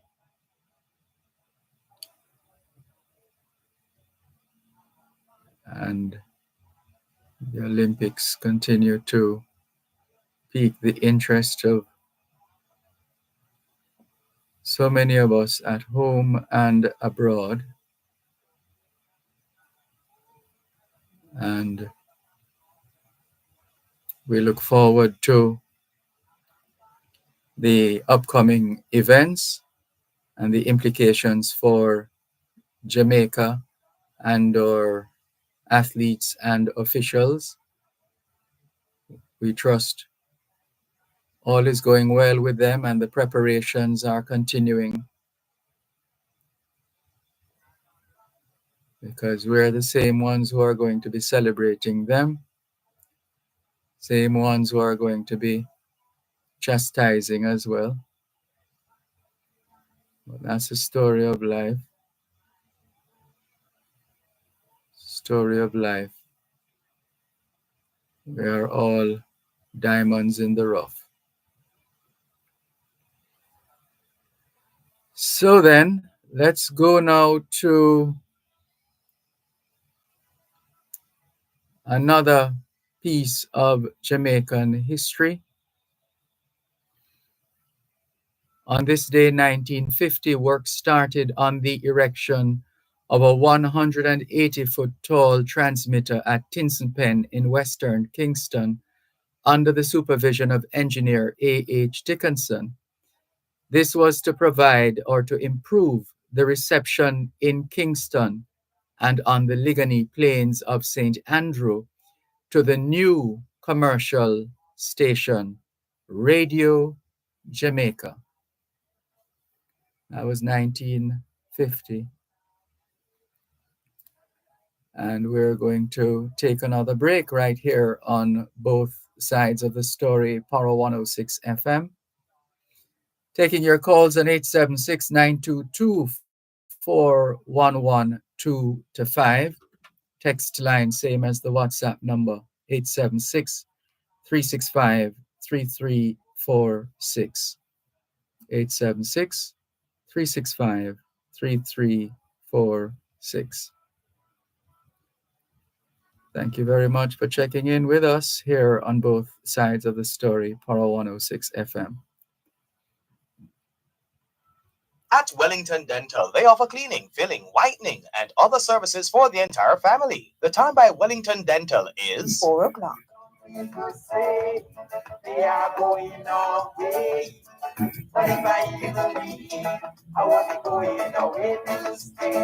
I'm a fan Jamaica, I'm a son of the side. I love the sea, I love the sun, the Lord, I love this land. Let's see now. So festival was in high gear in 1962.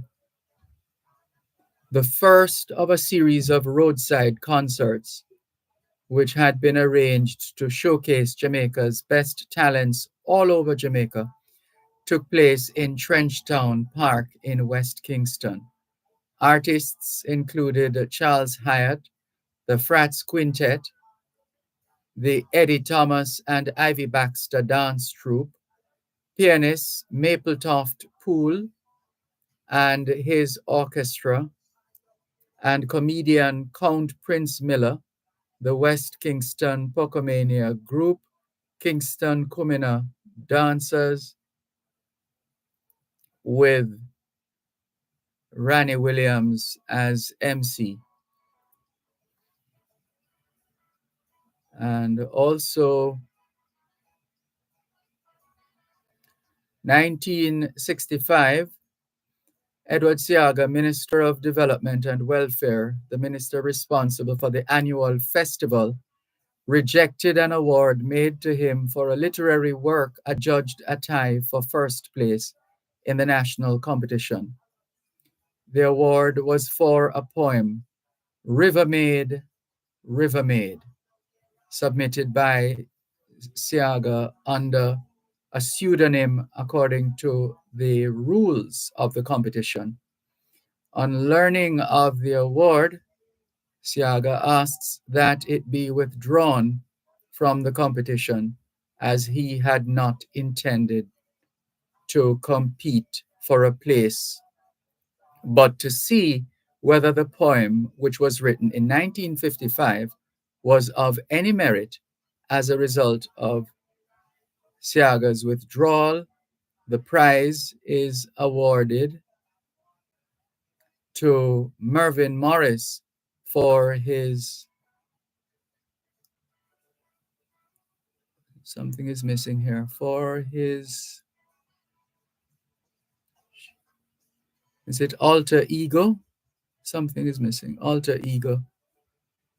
She had read Giovanni Room. Morris also won an award for another poem, Housemaster at Work, Please Do Not Disturb. So another bit of the history there for you on both sides of the story.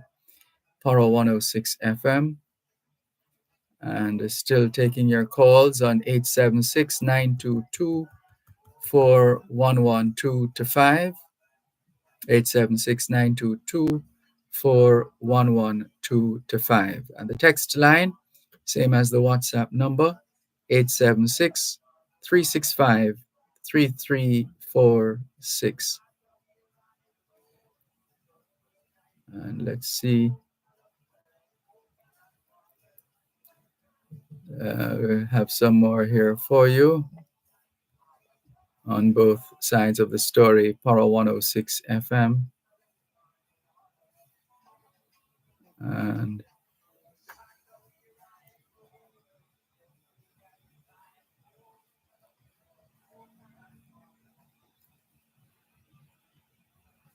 all right, so let's go to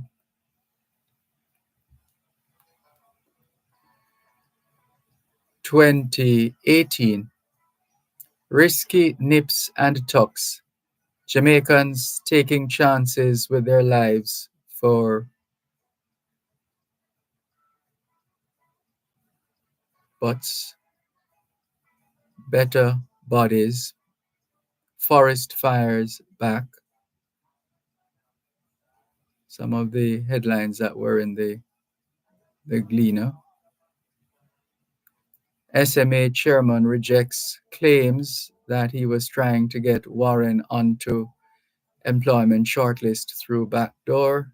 Chairman of the Spectrum Management Authority, SMA, Trevor Forrest, finally broken his silence on the exchange of emails with Dr. David McBean, in which he appeared to be trying to belatedly insert Carolyn Warren on a short list of persons to be interviewed for the position of manager administration in 2016. That's more current history. Also, in 2019,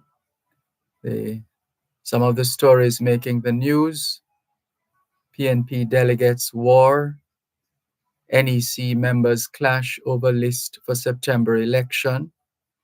The People's National Party, PNP's two-day National Executive Council, NEC, meeting was transformed into a battleground, says the Gleaner, this past weekend as allies of incumbent President Dr. Peter Phillips peppered their opponents over the delegates list, which had been submitted for the September 7 leadership showdown. The stage was set on Saturday's first day of the meeting as supporters of challenger Peter Bunting and some of Phillips's followers positioned on the corridor leading to the NEC meeting venue at the University of the West Indies, Mona, engaged in testy exchanges. Also on the front page of the Gleaner on this day in 2019, man gets 6-year prison sentence for double killing.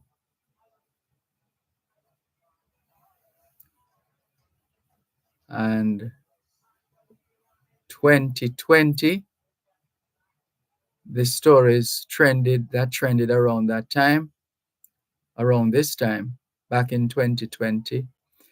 Play bodyguard, CMU student paid as close protection officer for Royal Reed.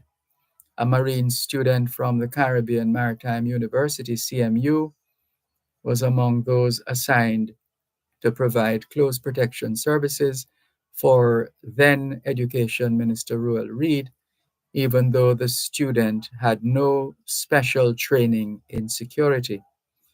Also on the front page of the Gleaner on this day in 2020, SOE judgment expected. The judgment on whether the 5 men detained under states of emergency SOE for extensive periods would be released or further remanded. And that was expected to be handed down. So just combing through the archives, as we do from time to time,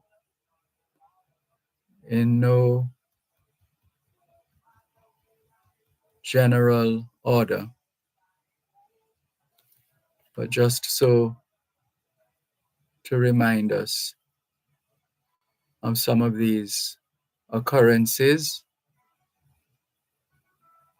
from time to time.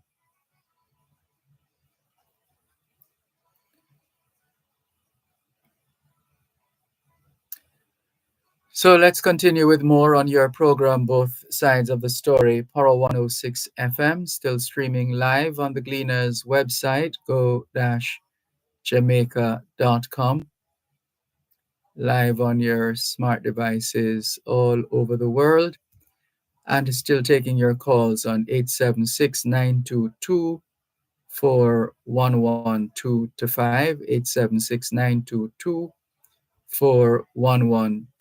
to 5. And the text line, same as the WhatsApp number, 876-365-3346.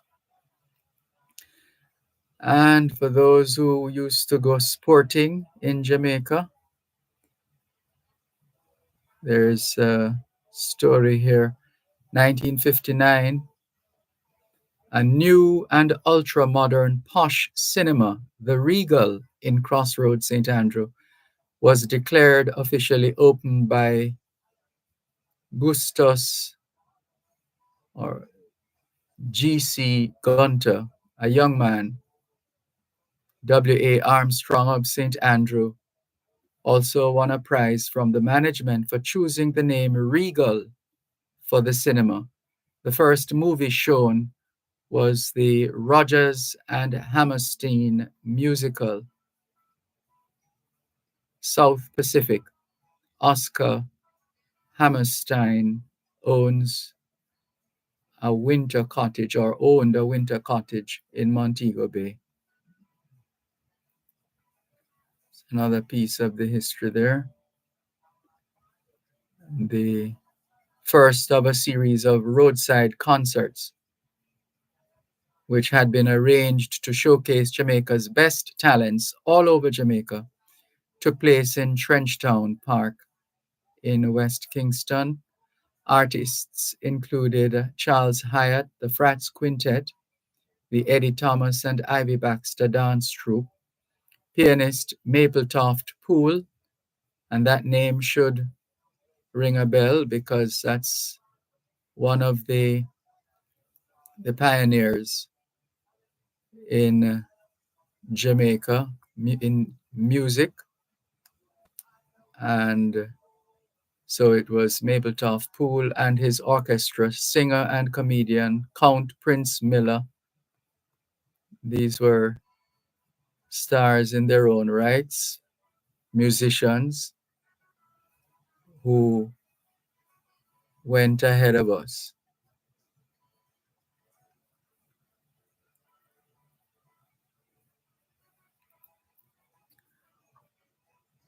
Also, we mentioned the Tinsipen Tower, 1962.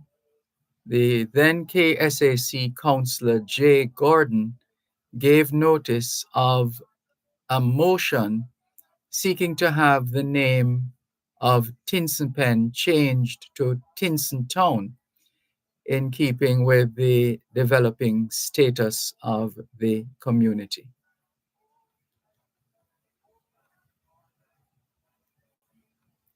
And 2017 front page story in the Gleaner, FLA scandal widens. 100 licenses issued by gun authority being probed.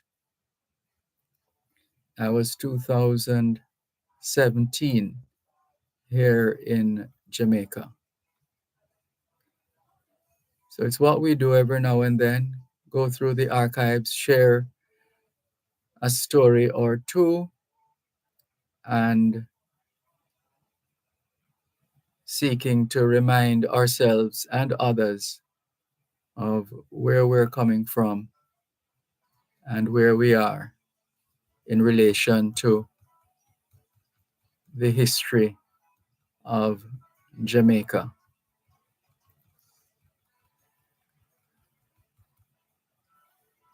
But we continue to take your calls on 876-922-4112-5. And the text line, same as the WhatsApp number, 876-365-3346. 876-365-3346.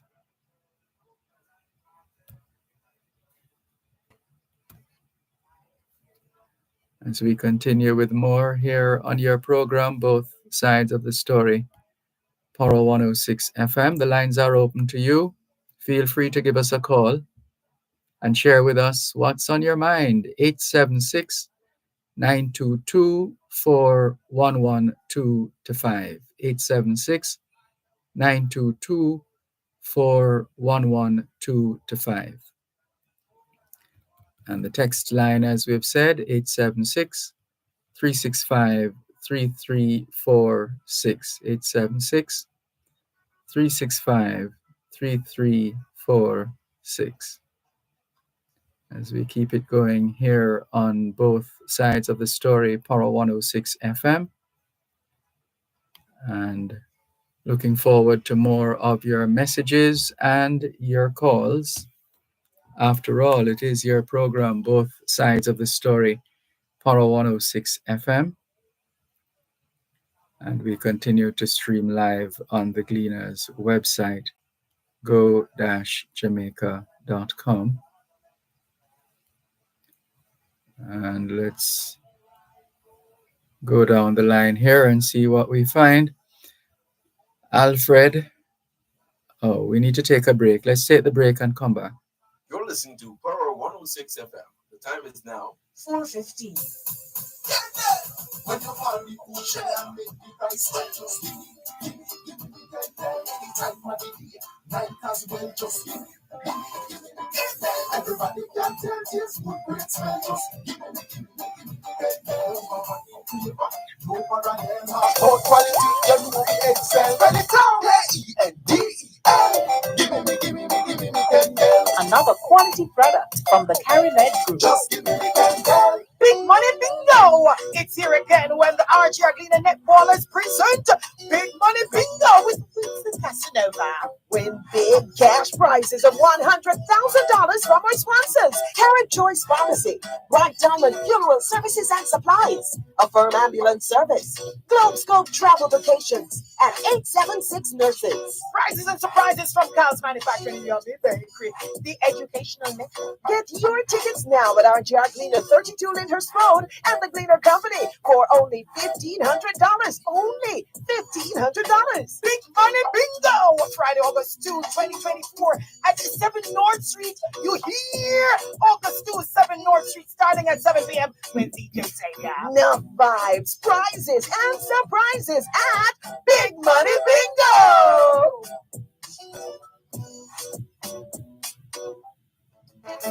I hear some people say they are going away, but But if I even leave, I won't be going away to stay.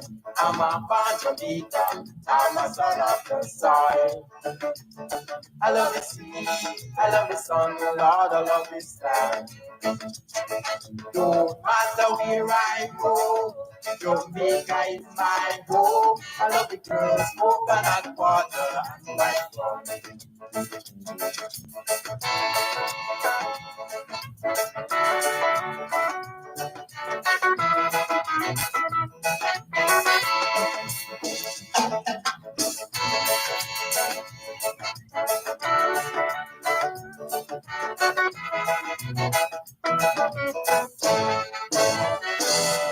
I hear some people say they are going away.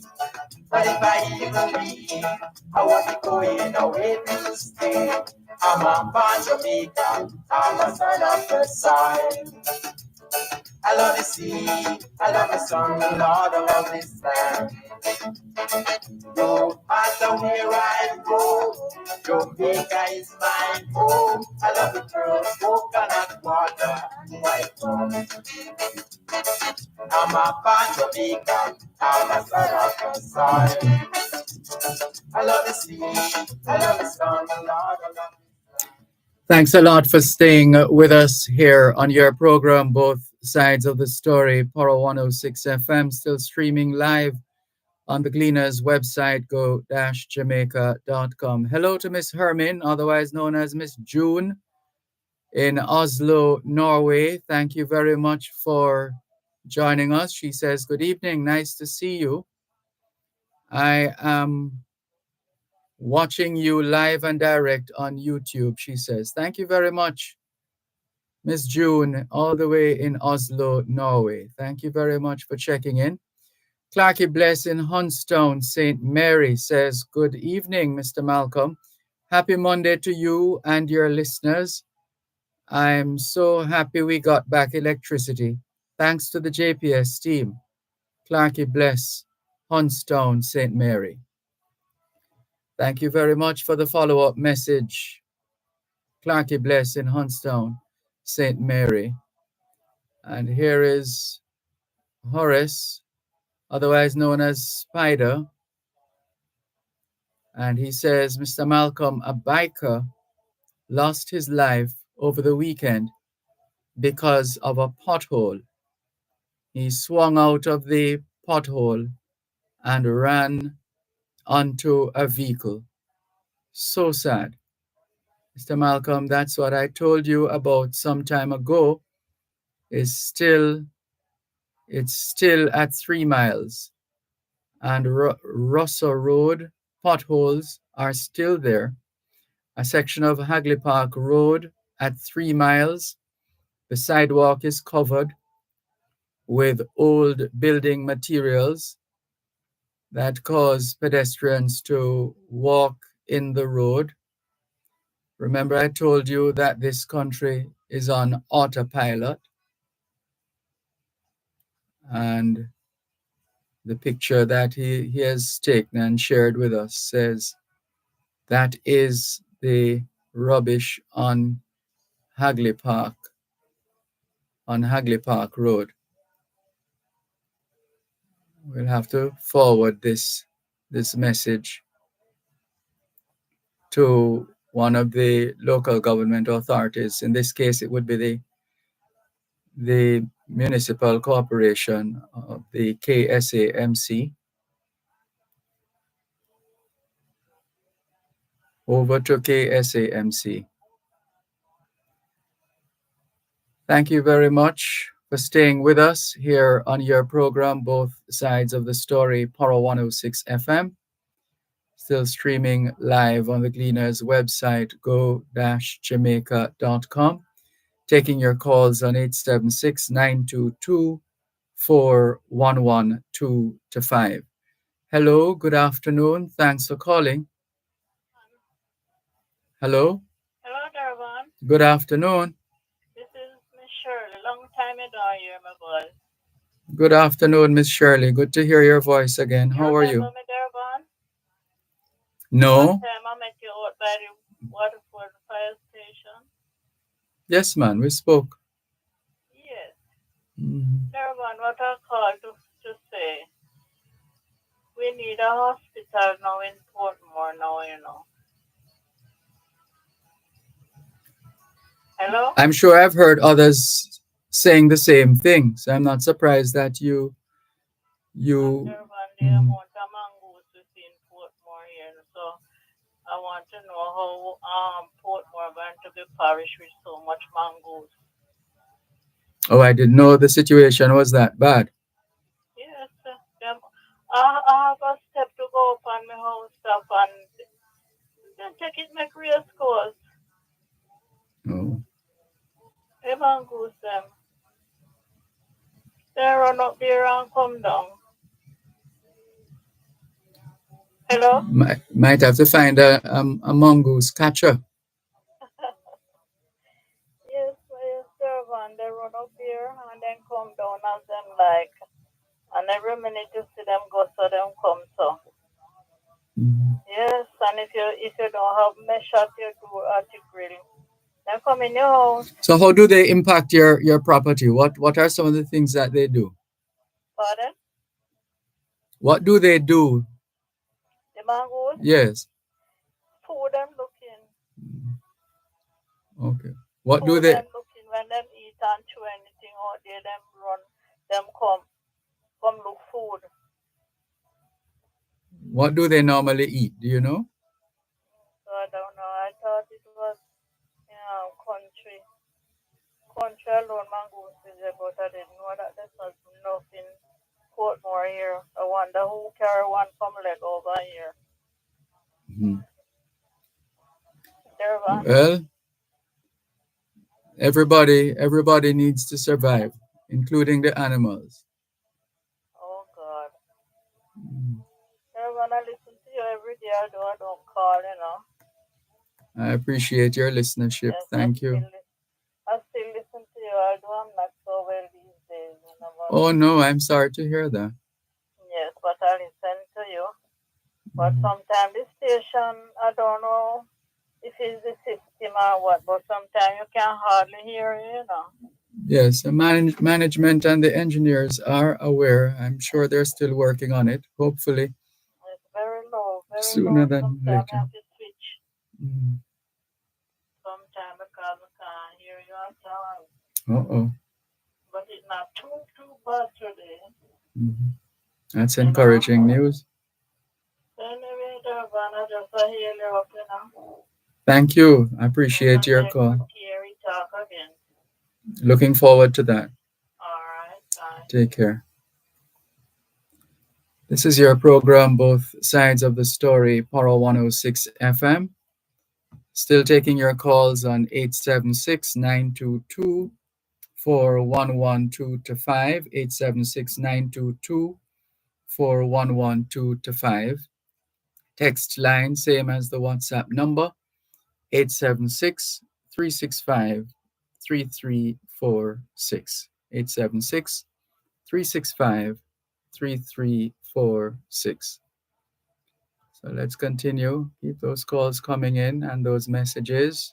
We appreciate you and thank you for your listenership and support here on both sides of the story, Paro 106 FM. Still streaming live on the Gleaners website, go-jamaica.com. Live on your smart devices all over the world.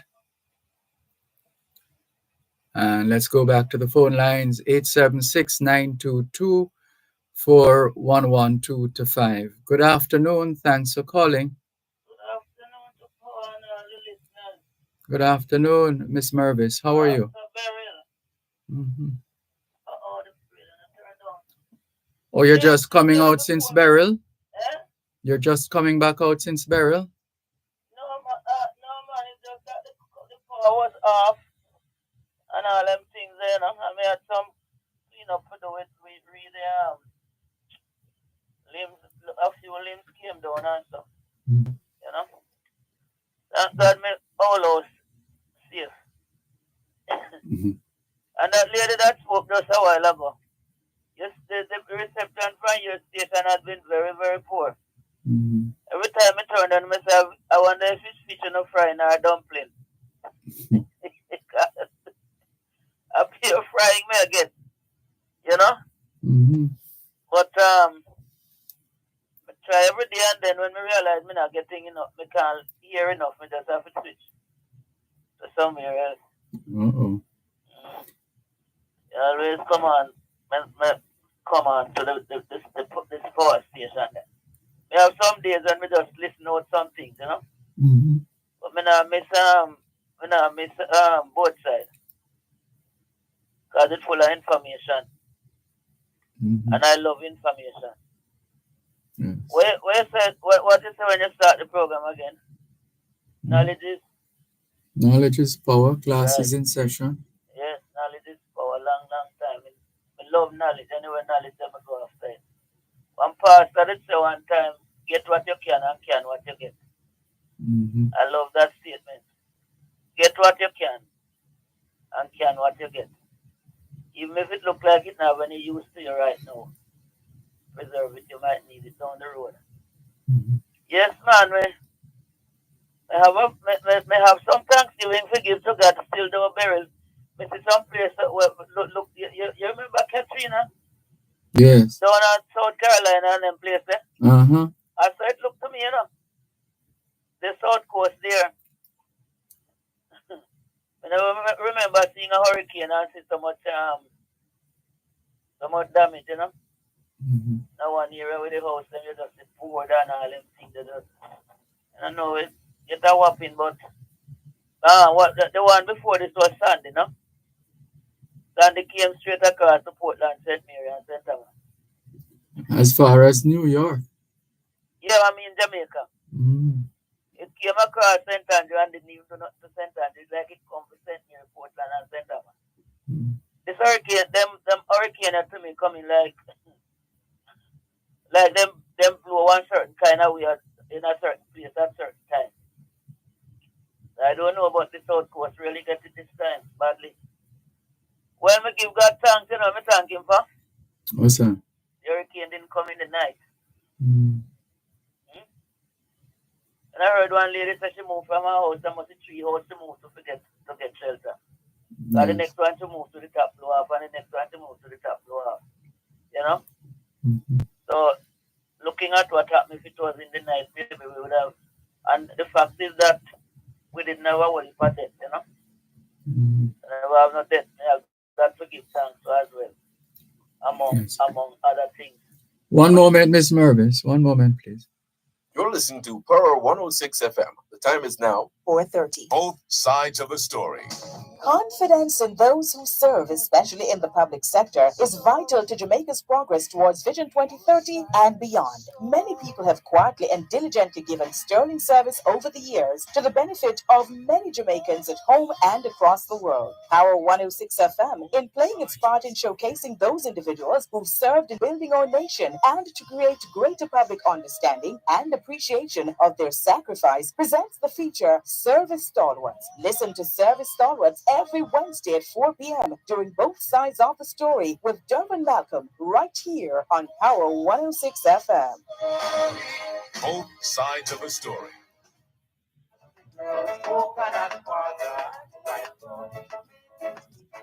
I love the girls, coconut water.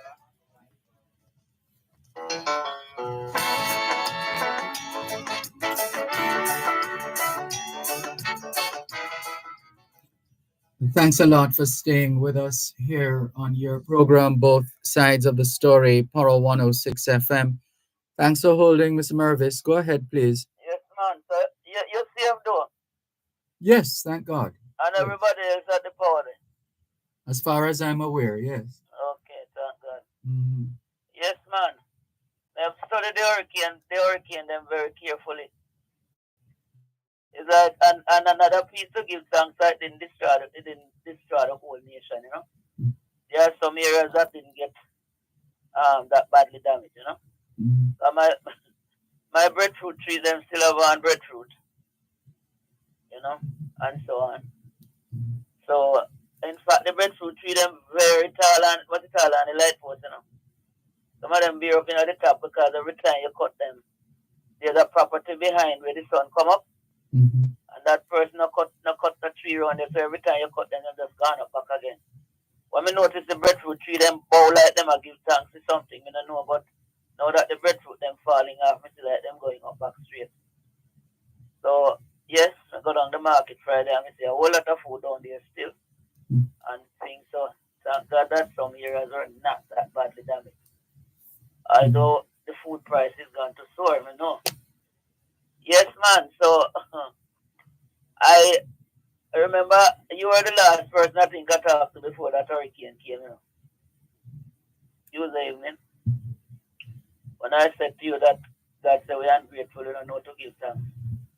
When the hurricane passed, we cuss and carry on, we buy up things and the hurricane will come and all them things. That was the last piece of talk I did before the hurricane. Because I don't know, there are some lessons to learn from it, Some serious lessons to be learned from this hurricane, and I hope we learn them. Because I didn't even realize that, well, it was December, I realized that public service was owned by Korean.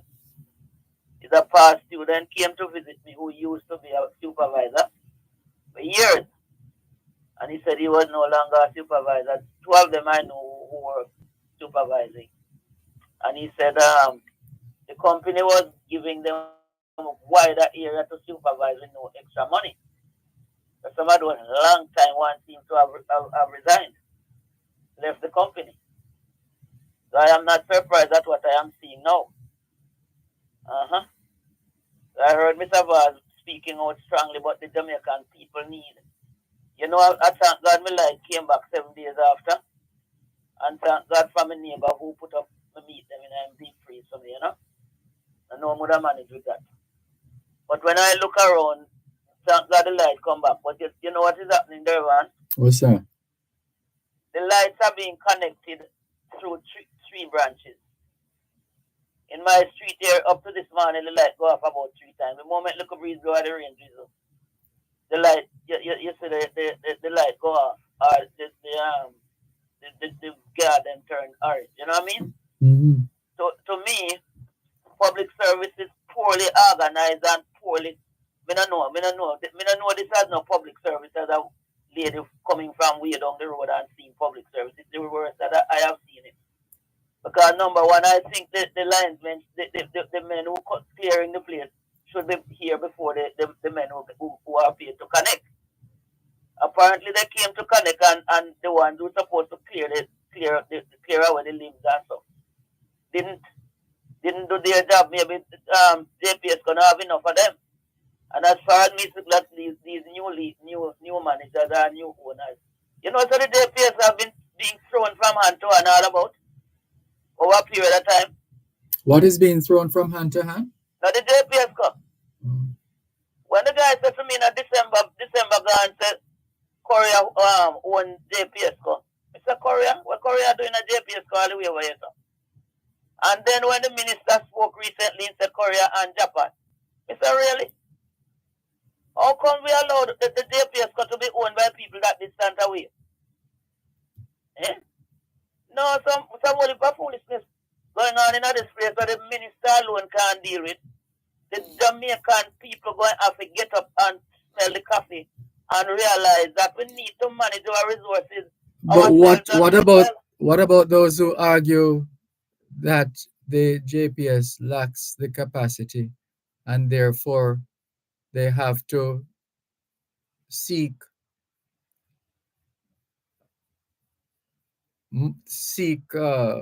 resources and a lot human capacity.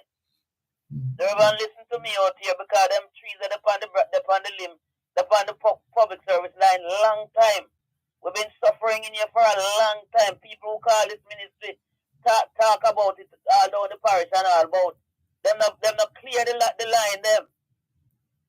Them have some contractors, Dervan?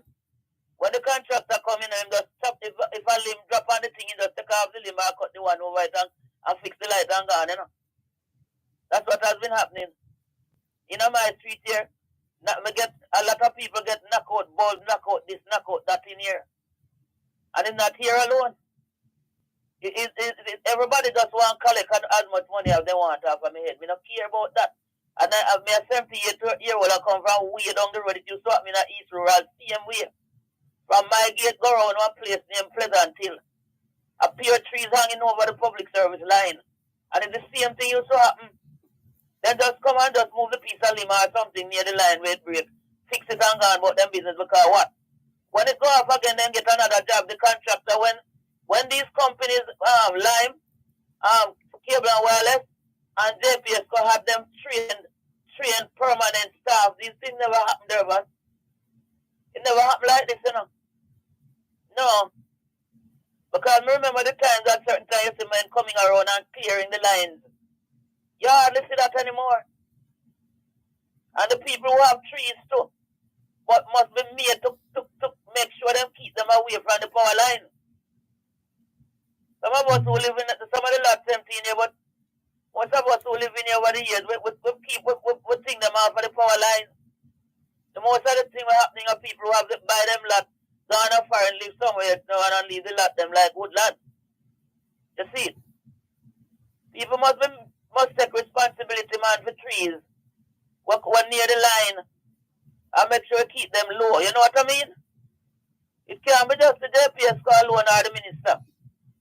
We need to take some responsibility and understand what eventually happened. We must learn from this. Our breeze blow, yes, but some of the things could have been avoided if we do what we should have done. But I'm telling you, these people who own JPS cannot say nothing. But talk to the guys and when we know, when we teach, we're in there, and other people, and we know them now go on with nothing, Dervan. Long time. So it's like them sit on one of the time, I don't know if Miss Cullum was on your program one time, and I heard that 20% of your light bill was stolen electricity. Yes. A long time I said we need to sue them and get it back and buy back the company. What we business to do, thief light? Huh?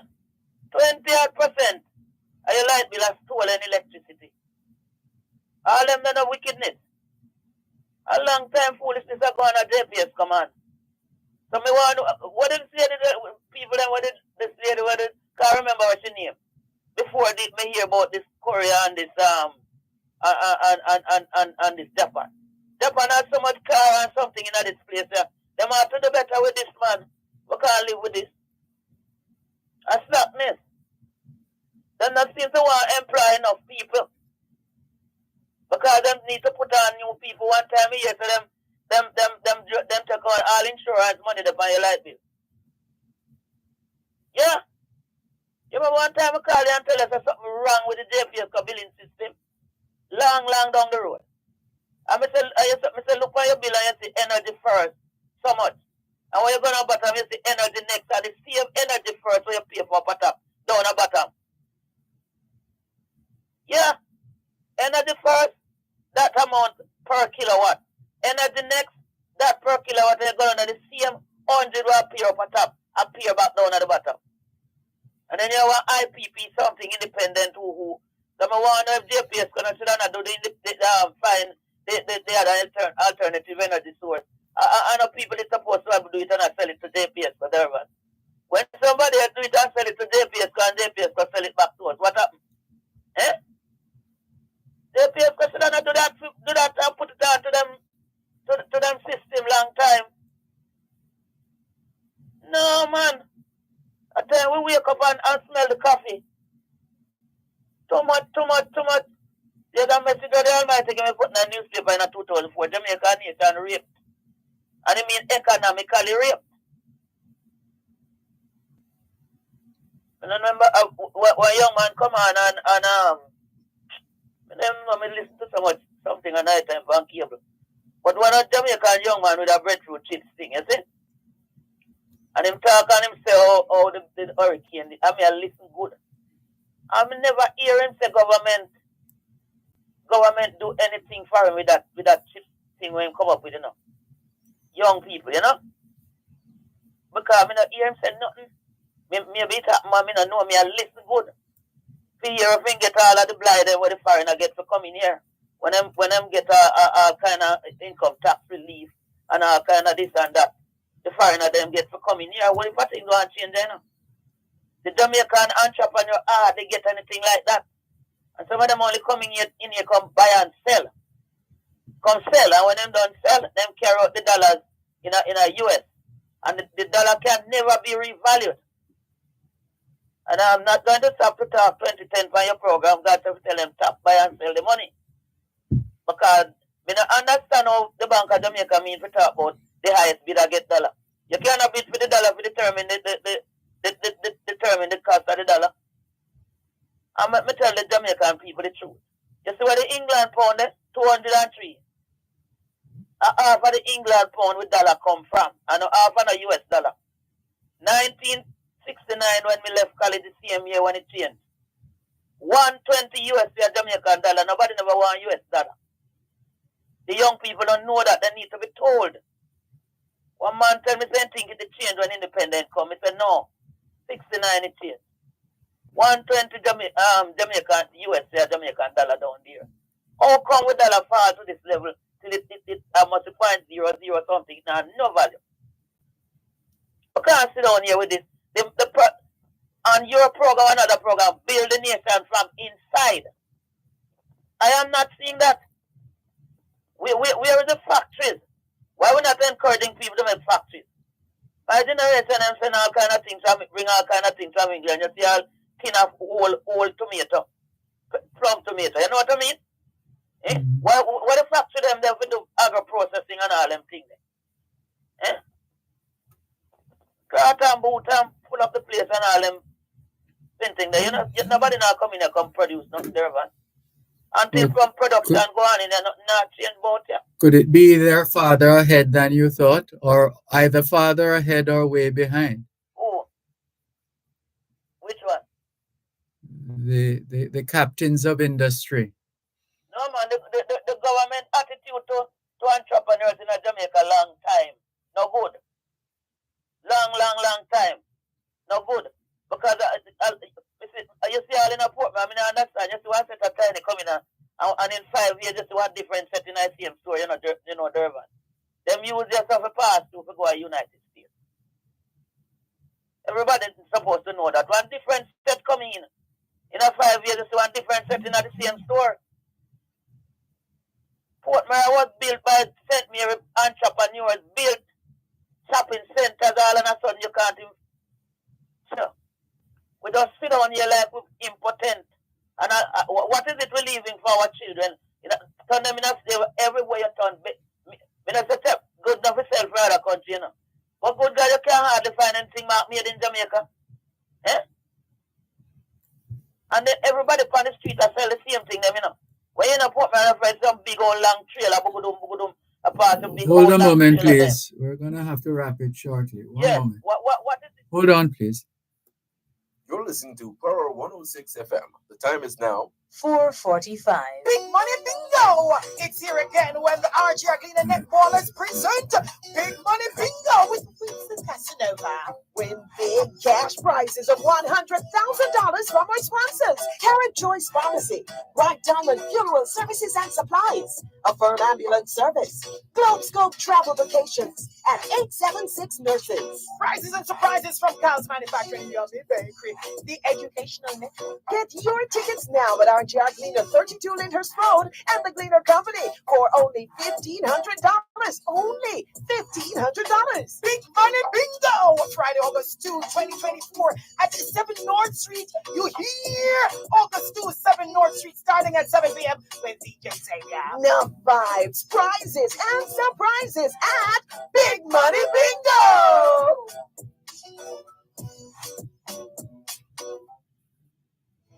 I love this song, Lord, I love this land. No matter where I go, Jamaica is my home. I love the girls, coconut water and white rum.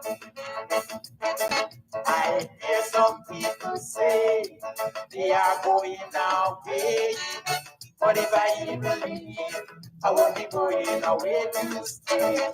I'm a born Jamaican, I'm a son of the the soil. I love the sea, I love the sun, Lord, I love this land. No matter where I go, Jamaica is my home. I love the girls, coconut water, and white rum.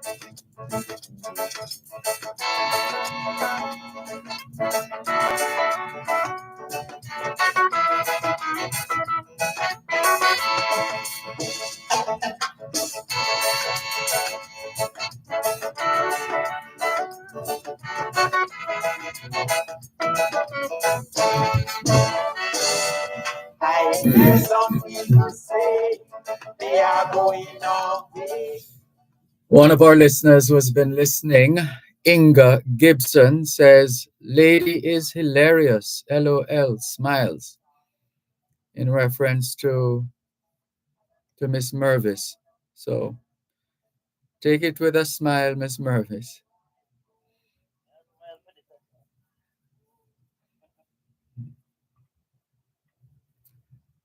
Yes, so you were saying, Miss Mervis, before we The have last to thing wrap. I want to say, Mm-hmm. God, me thanks to the long run. Because you see, the fact that the Almighty pull up my life clean and put me up to speak to this nation in Durban, and I me want to talk, you know. If you come to my house, you can't find no if you come in here beside our newspaper and file jacket and whole heap of information there. And instead of talk because some people don't like read. We're not a reading people.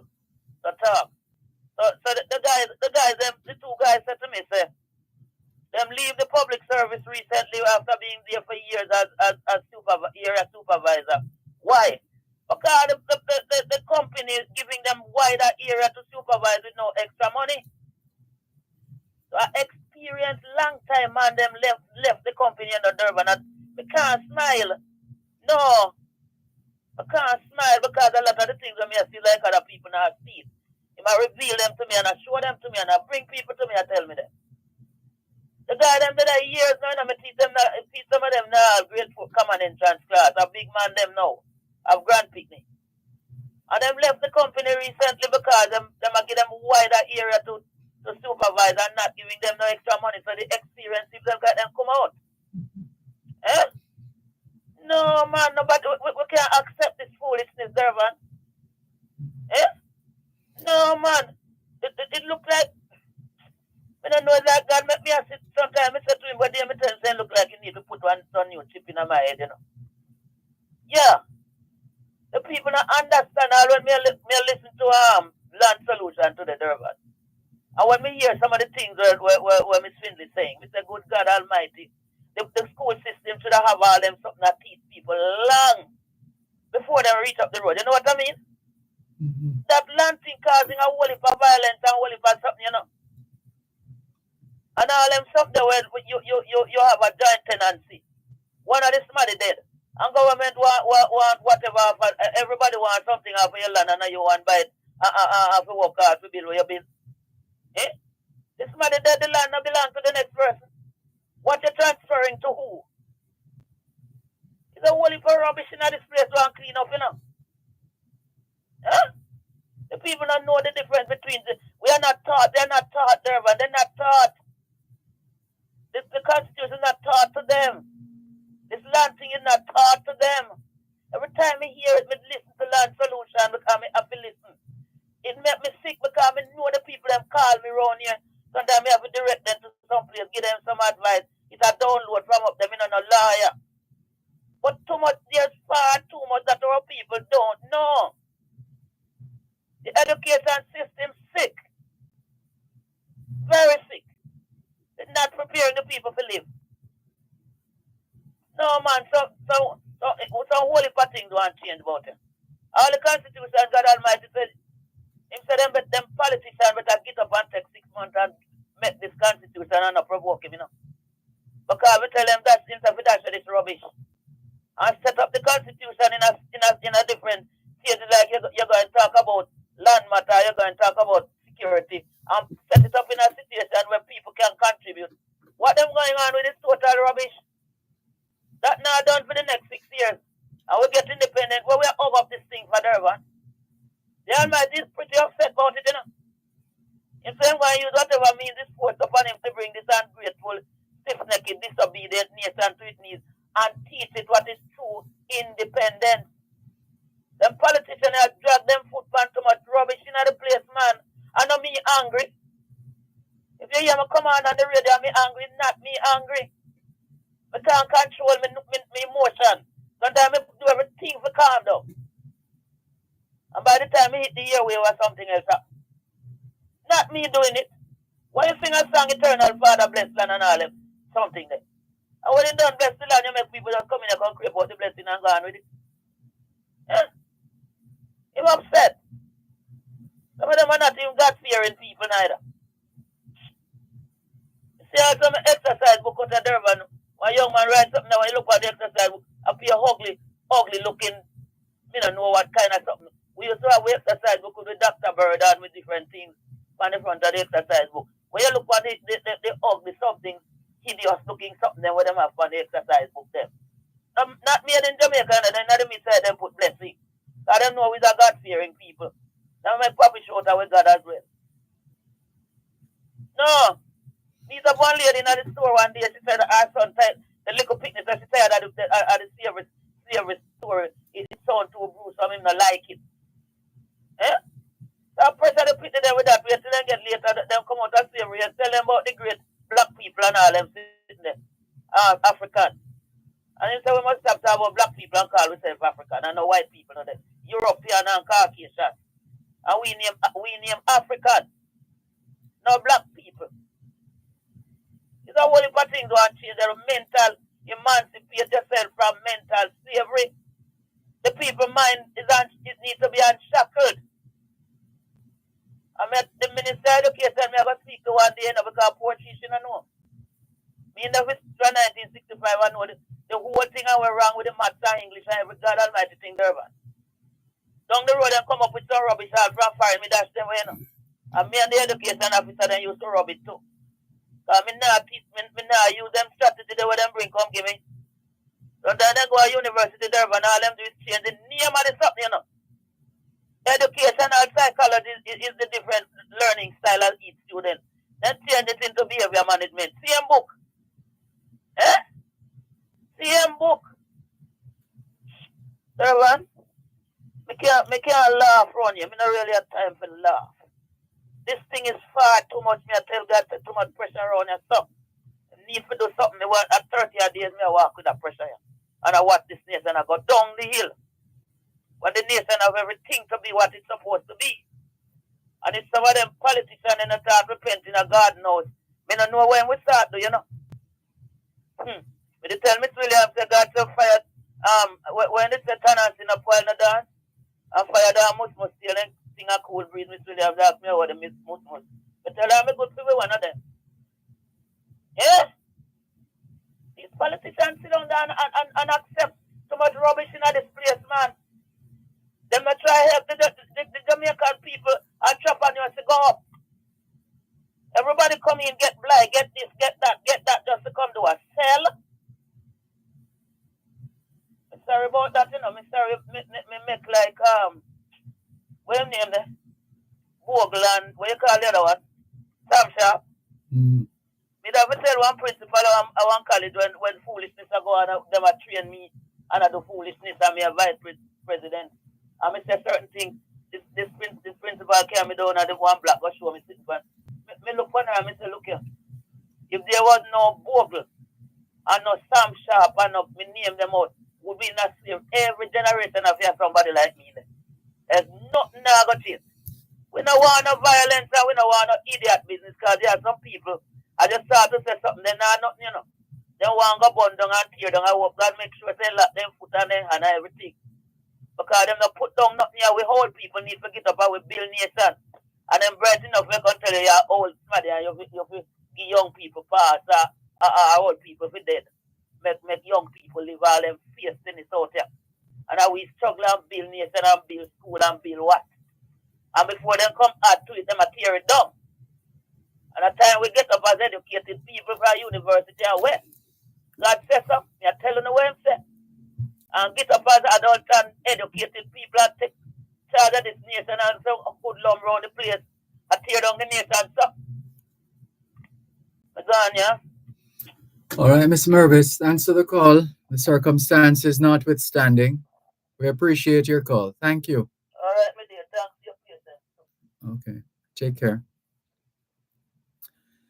Can we thank you once again for the privilege of serving you on yet another edition of your program, Both Sides of the Story, for today, Monday, the 29th of July, 2024.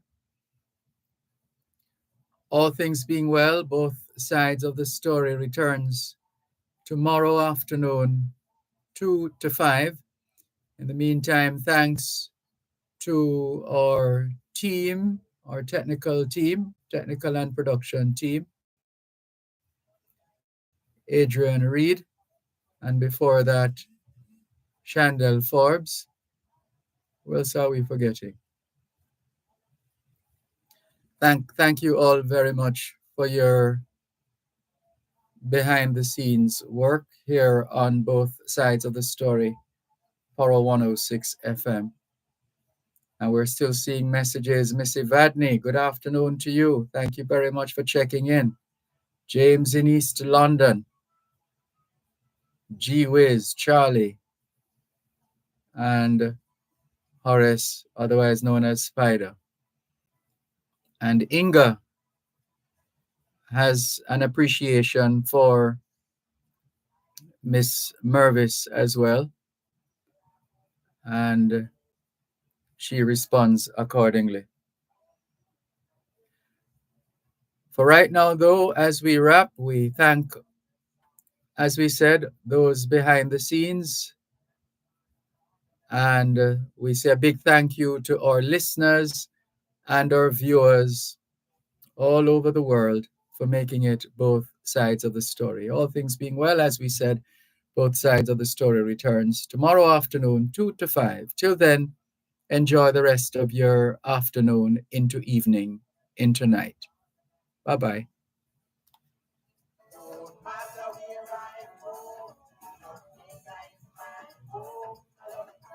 And